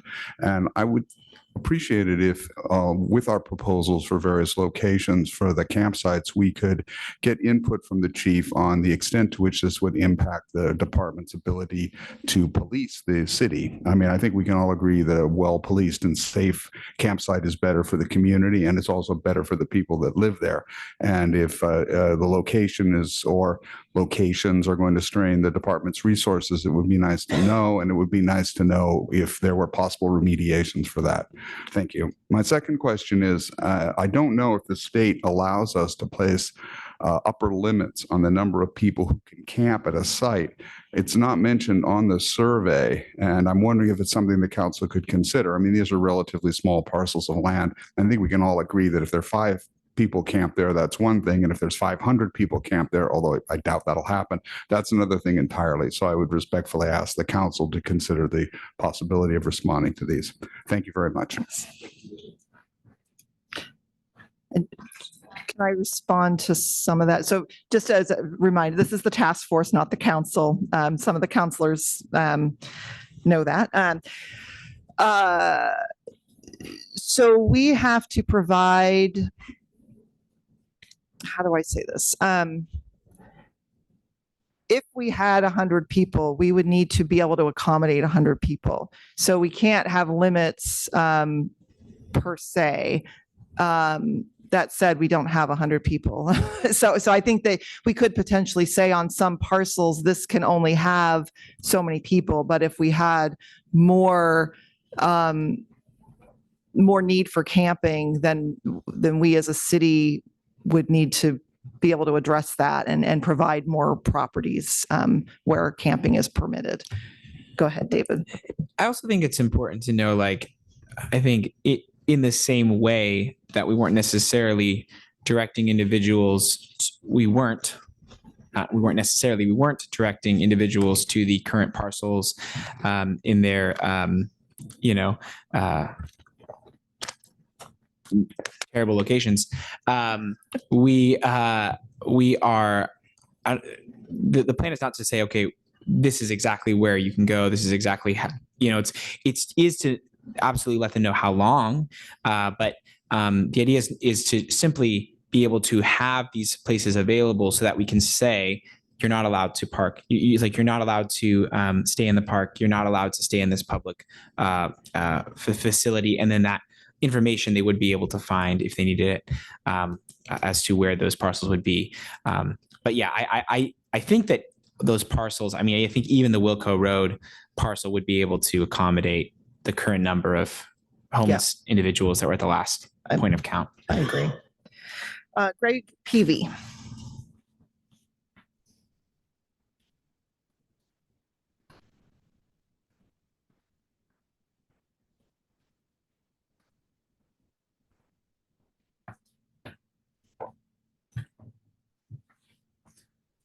I'm Greg Peavy. I own Staten Taviet. I'm also on Revitalize Downtown Staten's board. Thanks for taking downtown off the table. My suggestion would be the Wilco, or not the Wilco, the sewer wastewater treatment plant, only because you're going to have to police anywhere you go.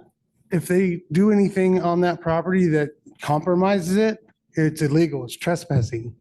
You can arrest them, make them go away for a while, and every other place is going to be less of an option for that too. And someone already brought up services. We don't have a lot of them here to offer them. They should be in Salem. And to say that they're all from here, I've had run-ins with them directly off the bus, coming downtown.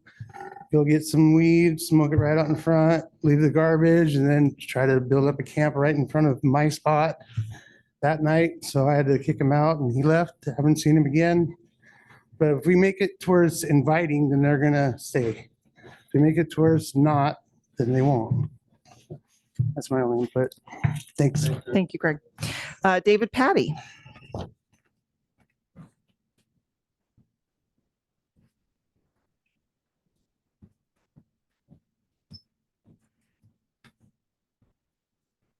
Thank you. David Patty, 92 Cooper Court. First of all, I just want to say thank you all for being here and volunteering in this capacity and doing this. This has been a really hard job. I also want to say thank you to staff for the tireless efforts to get us to this point. It sounds like a lot of the things I was really concerned about as a private citizen today are off the table, and I'm very overjoyed to hear that. At least as far as what you have already discussed and the wastewater treatment plant, I actually think that's probably a good idea. I get the concern about the location. I can verify as somebody who's toured the plant, it's not somewhere I'd want to camp by, but it may be the best option that we have for them, unfortunately. Honestly, the better options are in Salem, plugged into services. And I want to see us uplifting these people out of these situations and getting them plugged into those things. I don't know if there's a lot we can offer them in Staten outside of the wastewater treatment plant, unfortunately. As far as, the time range, I'm interested in if there's improvements we can make on that. I've already heard some things tonight that kind of made me consider that. The other thing I just want to go ahead and voice to you all is maybe as you proceed with this process of being a task force, maybe making rules for this committee and kind of streamlining some of the things that you guys are doing as far as timelines for public comment, things like that, just making this easier. So just a suggestion for you all to consider. The other thing too is, Mr. Bauer out there, he's right. We really just don't have the infrastructure to support a huge camp or, a homeless shelter. And like David, I've had to reconcile like my personal conviction with making this public policy, and it's not easy. If it were up to me, I'd want to uplift all these people into rooms and stable housing and jobs and fulfillment. But honestly, if you continue with that, we don't have the resources anyways, and they're going to continue to come here, and we don't have that. So we have to make the best decision for our constituents here. And so I'm going to be basing my decision on your recommendations that you've tirelessly worked on here and trying to make the best decision for Staten, right? And the constituents that elected me to be in this position as a counselor. So I just want to say once again, thank you all for hearing me speak. And I'm trying to be as quickly as possible because I realize your time is limited and we have other people to speak. But I just want to say once again, thank you so much. Thank you. So we're actually doing okay with time. We have 3 more people signed up to speak, and so some people have been briefer. So thank you. Charlene Vogel.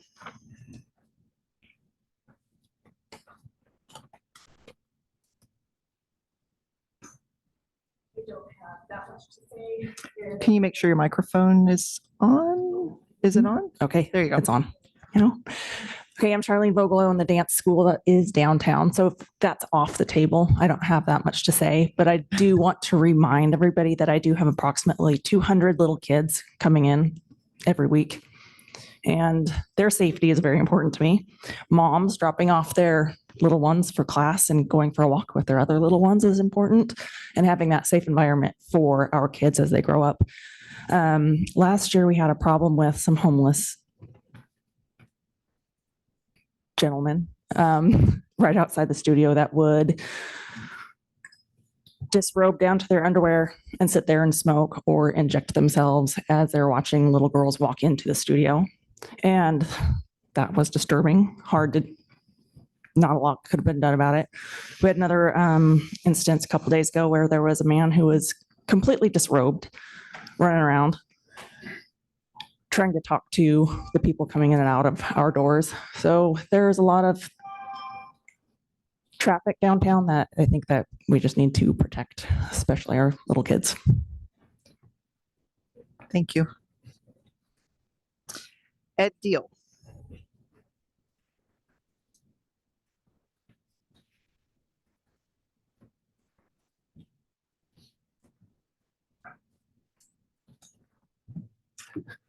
Am I on? I'm on. You are. Thank you. Yeah, my name's Ed Deal. I'm state representative for House District 17. That's this area. while I'm not a Staten resident, I live just out of town across the river, and I consider this my hometown. My kids went to school here. And I really appreciate this engagement. I mean, this is what it takes to keep a community strong.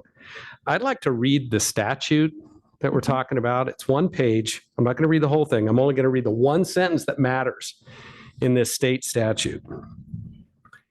Any city or county law that regulates the act of sitting, lying, sleeping, or keeping warm and dry outdoors on public property that is open to the public must be objectively reasonable as to time, place, and manner with regards to persons experiencing homelessness.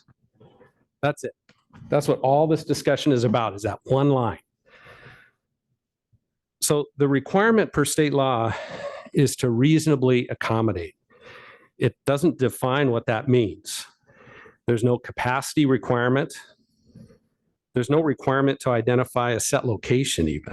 No requirement to have a managed camp. There's no requirement to provide services, even a public bathroom. There can be significant restrictions on available time or available times, littering, etc. And the way I read it, it allows for balancing the right of the homeless to have a place to sleep that is required with the rights of the hardworking citizens of this community. So my suggestion is not to have a specific location. There's no requirement to do that. Have a process to get a free permit, and the city can assign a location for that person for a limited period of time. I think that's perfectly legitimate, and it's along the lines of the Turner solution. You know, it's been said already, but if you build it, they're going to come. And we're too small, with too few services, with limited police resources and a tight budget to support a camp that draws people in from other areas that are already homeless. We'd never be able to build up the right mix of services. It would be impossible to build up the right mix of services in this community. Salem has services. I checked tonight.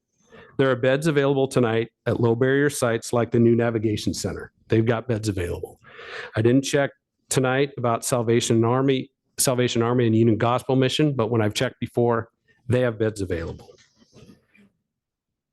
You know, if someone's living here, falling on hard times, that's a different situation. And I've seen the community reach out. Last week, my Knights of Columbus Council gathered money, passed a bucket, gathered money, and took money from another fund to help a family stay in their home because they couldn't pay their bills. That's a different thing. That's what a community does to come together.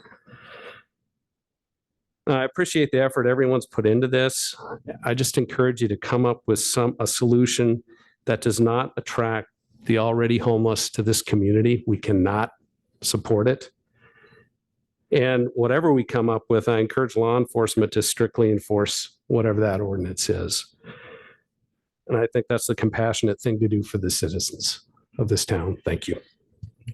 Thanks.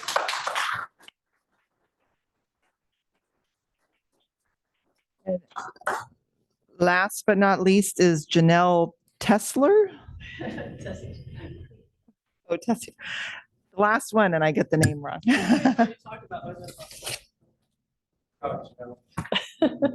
I'm really nervous. Can you hear me? Yes. I own a business, my husband and I, here in Staten. We moved in here in January. And we also own a business in Salem at Salem Center. And can you hear me? Okay. So anyway, a firsthand experience. I go to work very early in the morning. And as a woman, last year we spent the entire year trying to get out of there. Our warehouses moved out of there. I don't go there anymore because in the morning time, it's dangerous. I've been harassed, yelled at, screamed at, chased. And I'm not talking about once, twice. I'm talking about over and over and over again. I've seen men defecating, doing things I can't say in public, feces, pee, open air drugs. There's so much opportunity for people to get help in Salem. And the people that don't want help don't want help. And once you open, I called the city of Staten, police 1,000 times. And they said, there's nothing you do. And once they let it happen, it never stopped. It got worse and worse and worse. And when I found out that they were thinking about making the homeless camp, and the only reason I knew is because someone on Facebook shared on State and Community Connections that there was going to be a meeting about that. And Tough Shark Records also contacted me, and I couldn't even believe that someone would think about doing it. I mean, I don't even know what you're thinking. All summer long, we had a great time. Kids, families, Odd Closet has their kids outside. It's a community. And we have been shoplifted from, our trash cans broken into.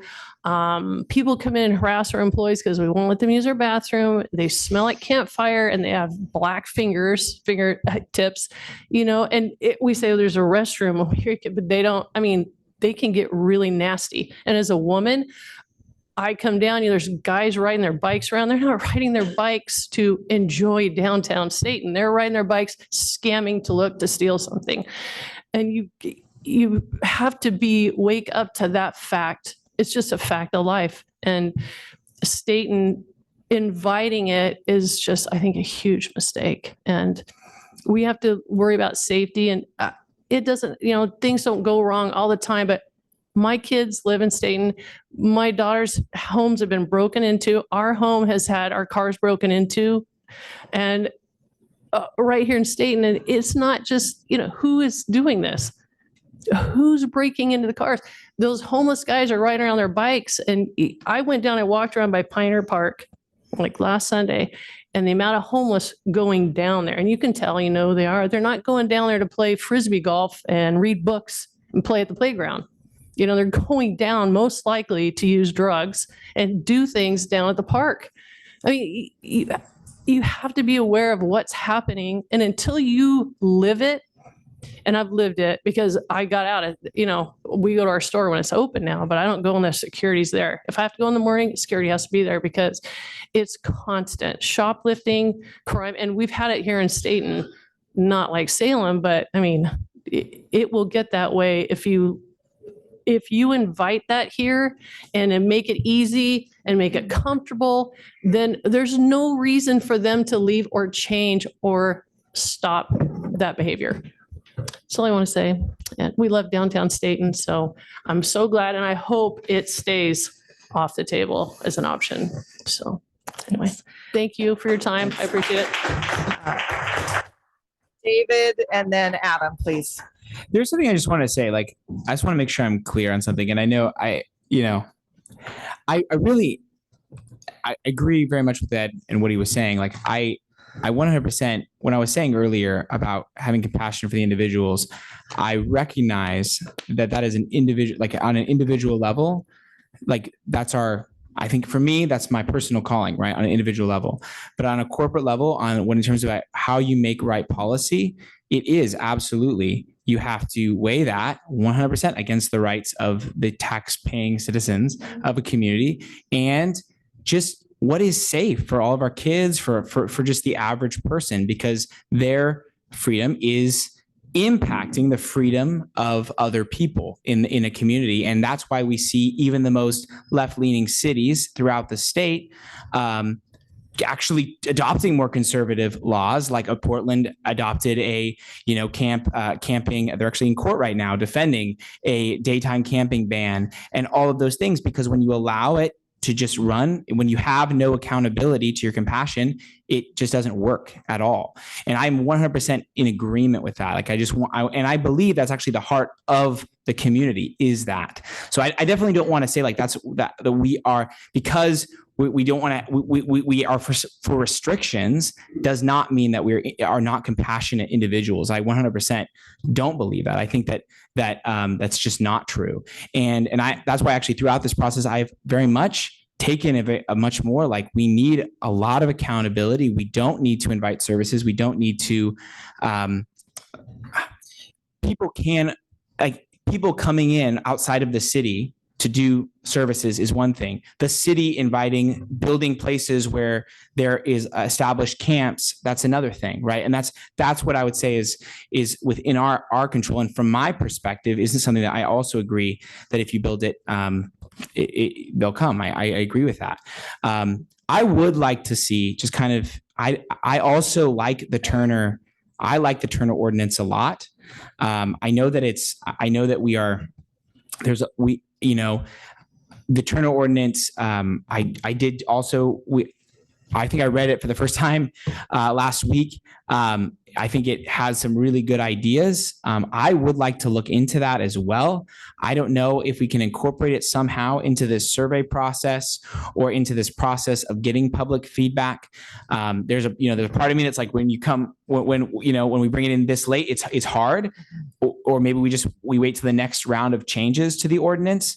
But I think that it does seem like a really viable solution and one that I would really like to look into. So I don't know if there's a way we can incorporate that into the survey or just something that we incorporate into our last, I think judging by the feedback of the survey, I think that there's a lot that we could say that I think there's a lot of people that would probably support something along those lines.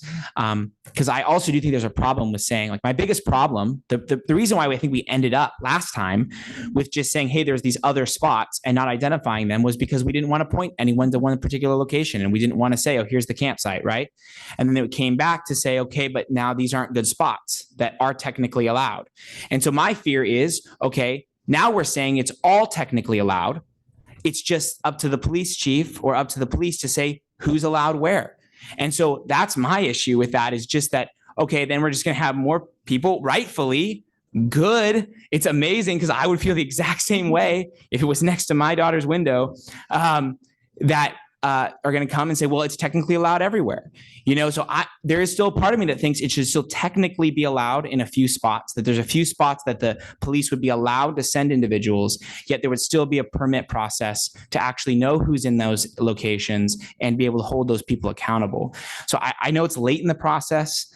I don't know if there's any way that we can incorporate that into some sort of survey. 5 minutes left in the meeting. But yeah, and maybe it is just as simple as saying, like, a permit, maybe adding a permit to one of these questions. Do you support a permit process? Something that allows us to know who is in what location, even if it's a free permit, no barrier permit, but something that just allows, hey, okay, if you're interested in, if you do stay, there's a permit. Yeah. So, and I know that Turner, I don't think has had any, but even with that permit process, has had anyone apply for it. So, yeah.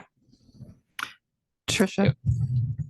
Chief, what's easier to police, a permit process and not having a designated place where they can go, or having a specific place where they're being directed? Does that make sense?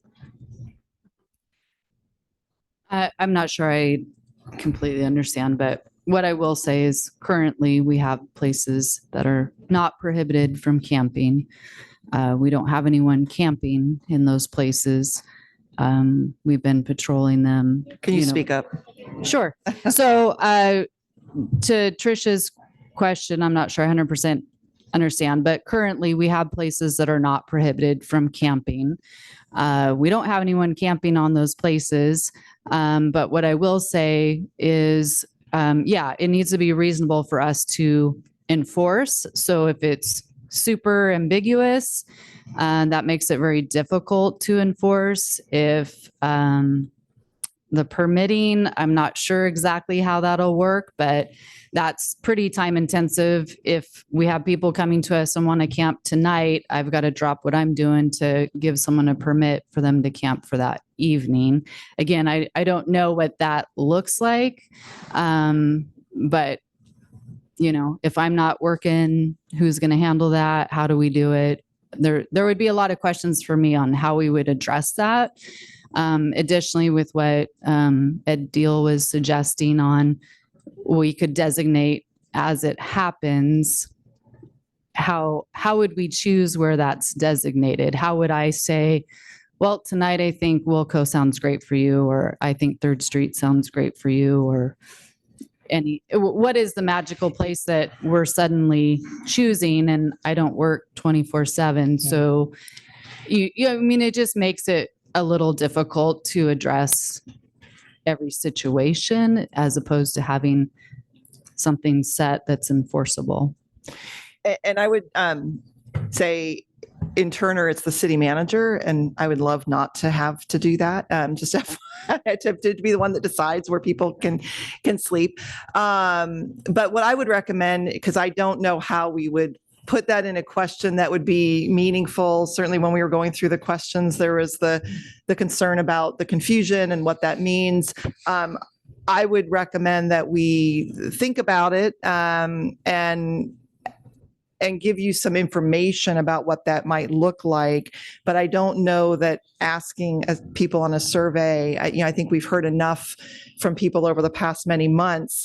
I think a lot of people would like the idea of a permit process and having it be regulated, but I don't know all the ins and outs and legalities of certain things. And so let us kind of do some research and give you something a little bit more tangible. If that is a direction that you want to explore further and recommend, then we can kind of address that at the next meeting. Yeah.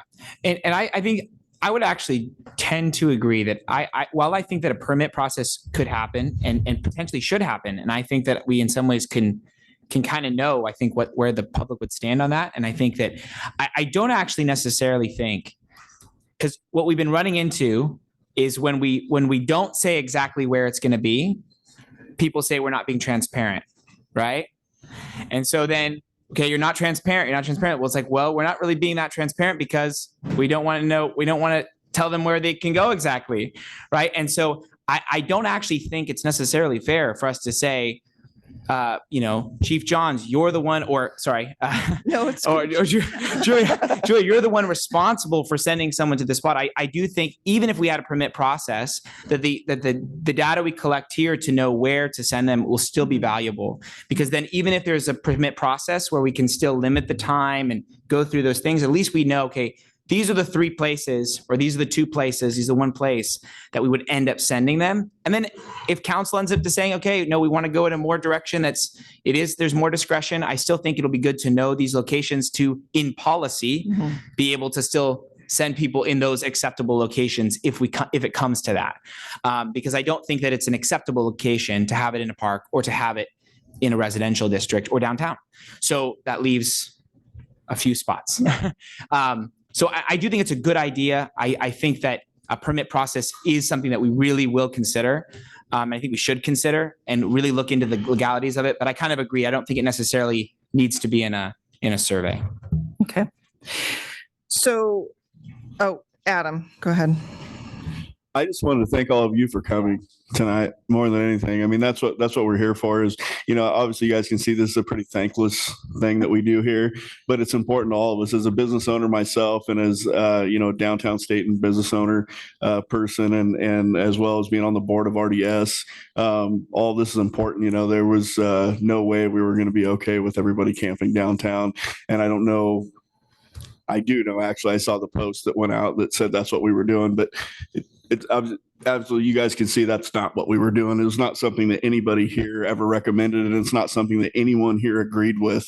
So hopefully you guys have a little faith in us in that, and we will continue to do what we can to make the best decisions. And again, we're just an advisory board. We just give our recommendations on to the city council and they make the ultimate decisions. But at the end of the day, we're all just here to do the best we can to help the citizens and to speak the citizens' voice to the city council. And so just thank you for all being here and everyone that came up and spoke. It's well worth your time. And this is the place for comment. I see a lot of comments on Facebook. They just don't do anything, unfortunately. It's the comments here and the body sitting here in this room speak, whether anybody speaks or not. Just your presence speaks for itself. So thank you all for coming and just spending the 2 hours here with us. And we appreciate you.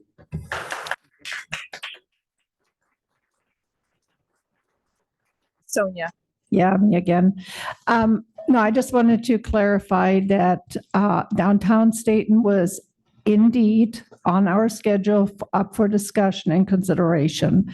So it just sounded like that was never up for consideration. I was the one that made the post on State and Connections because that's where the people are. That's where, people get informed. So when I got the agenda, it clearly says on there that those are up for consideration.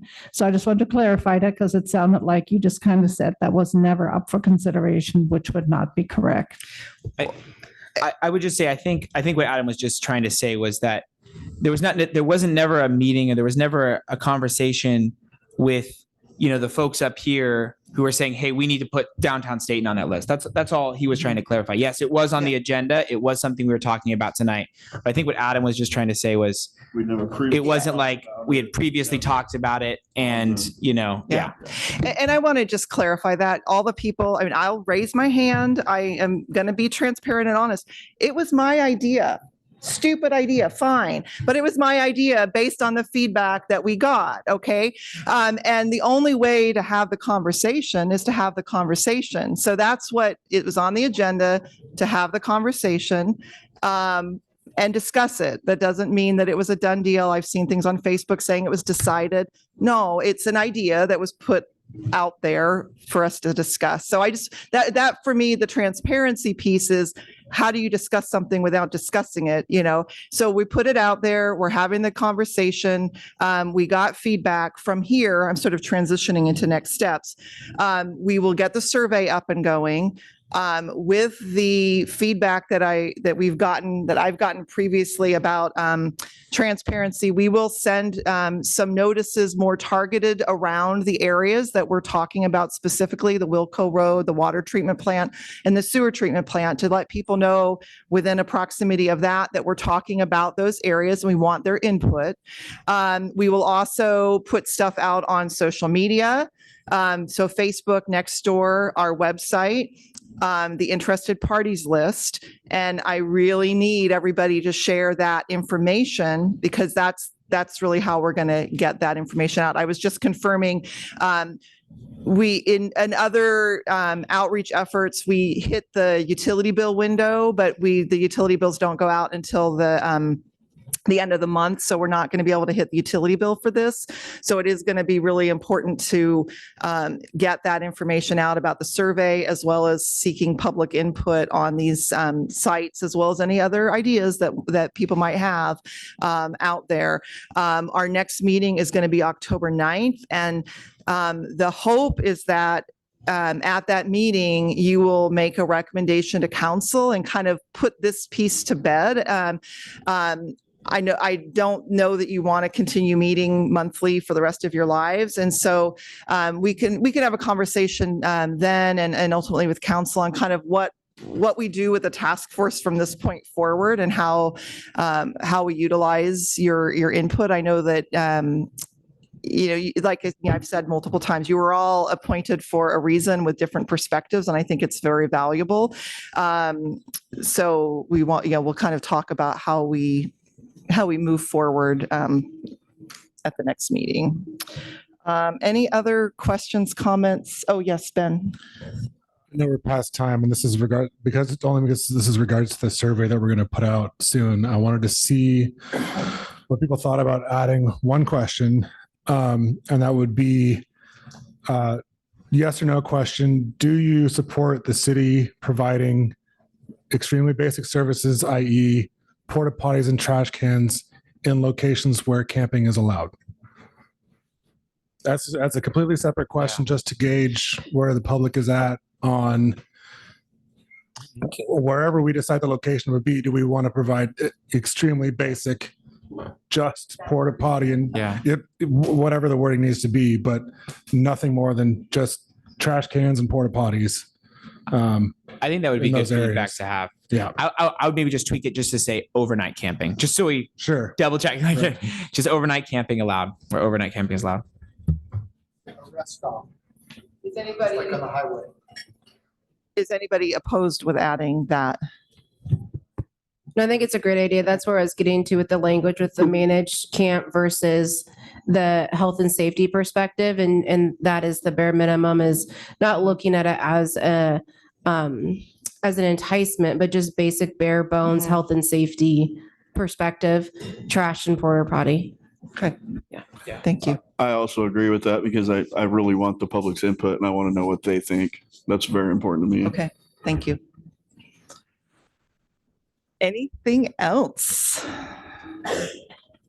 Thank you. If anybody in the audience is not on my interested parties list, so meaning you did not get an email about this meeting and you want to, please give me your email address and I will make sure that you get on our interested parties list. And with that, we're adjourned. Thank you.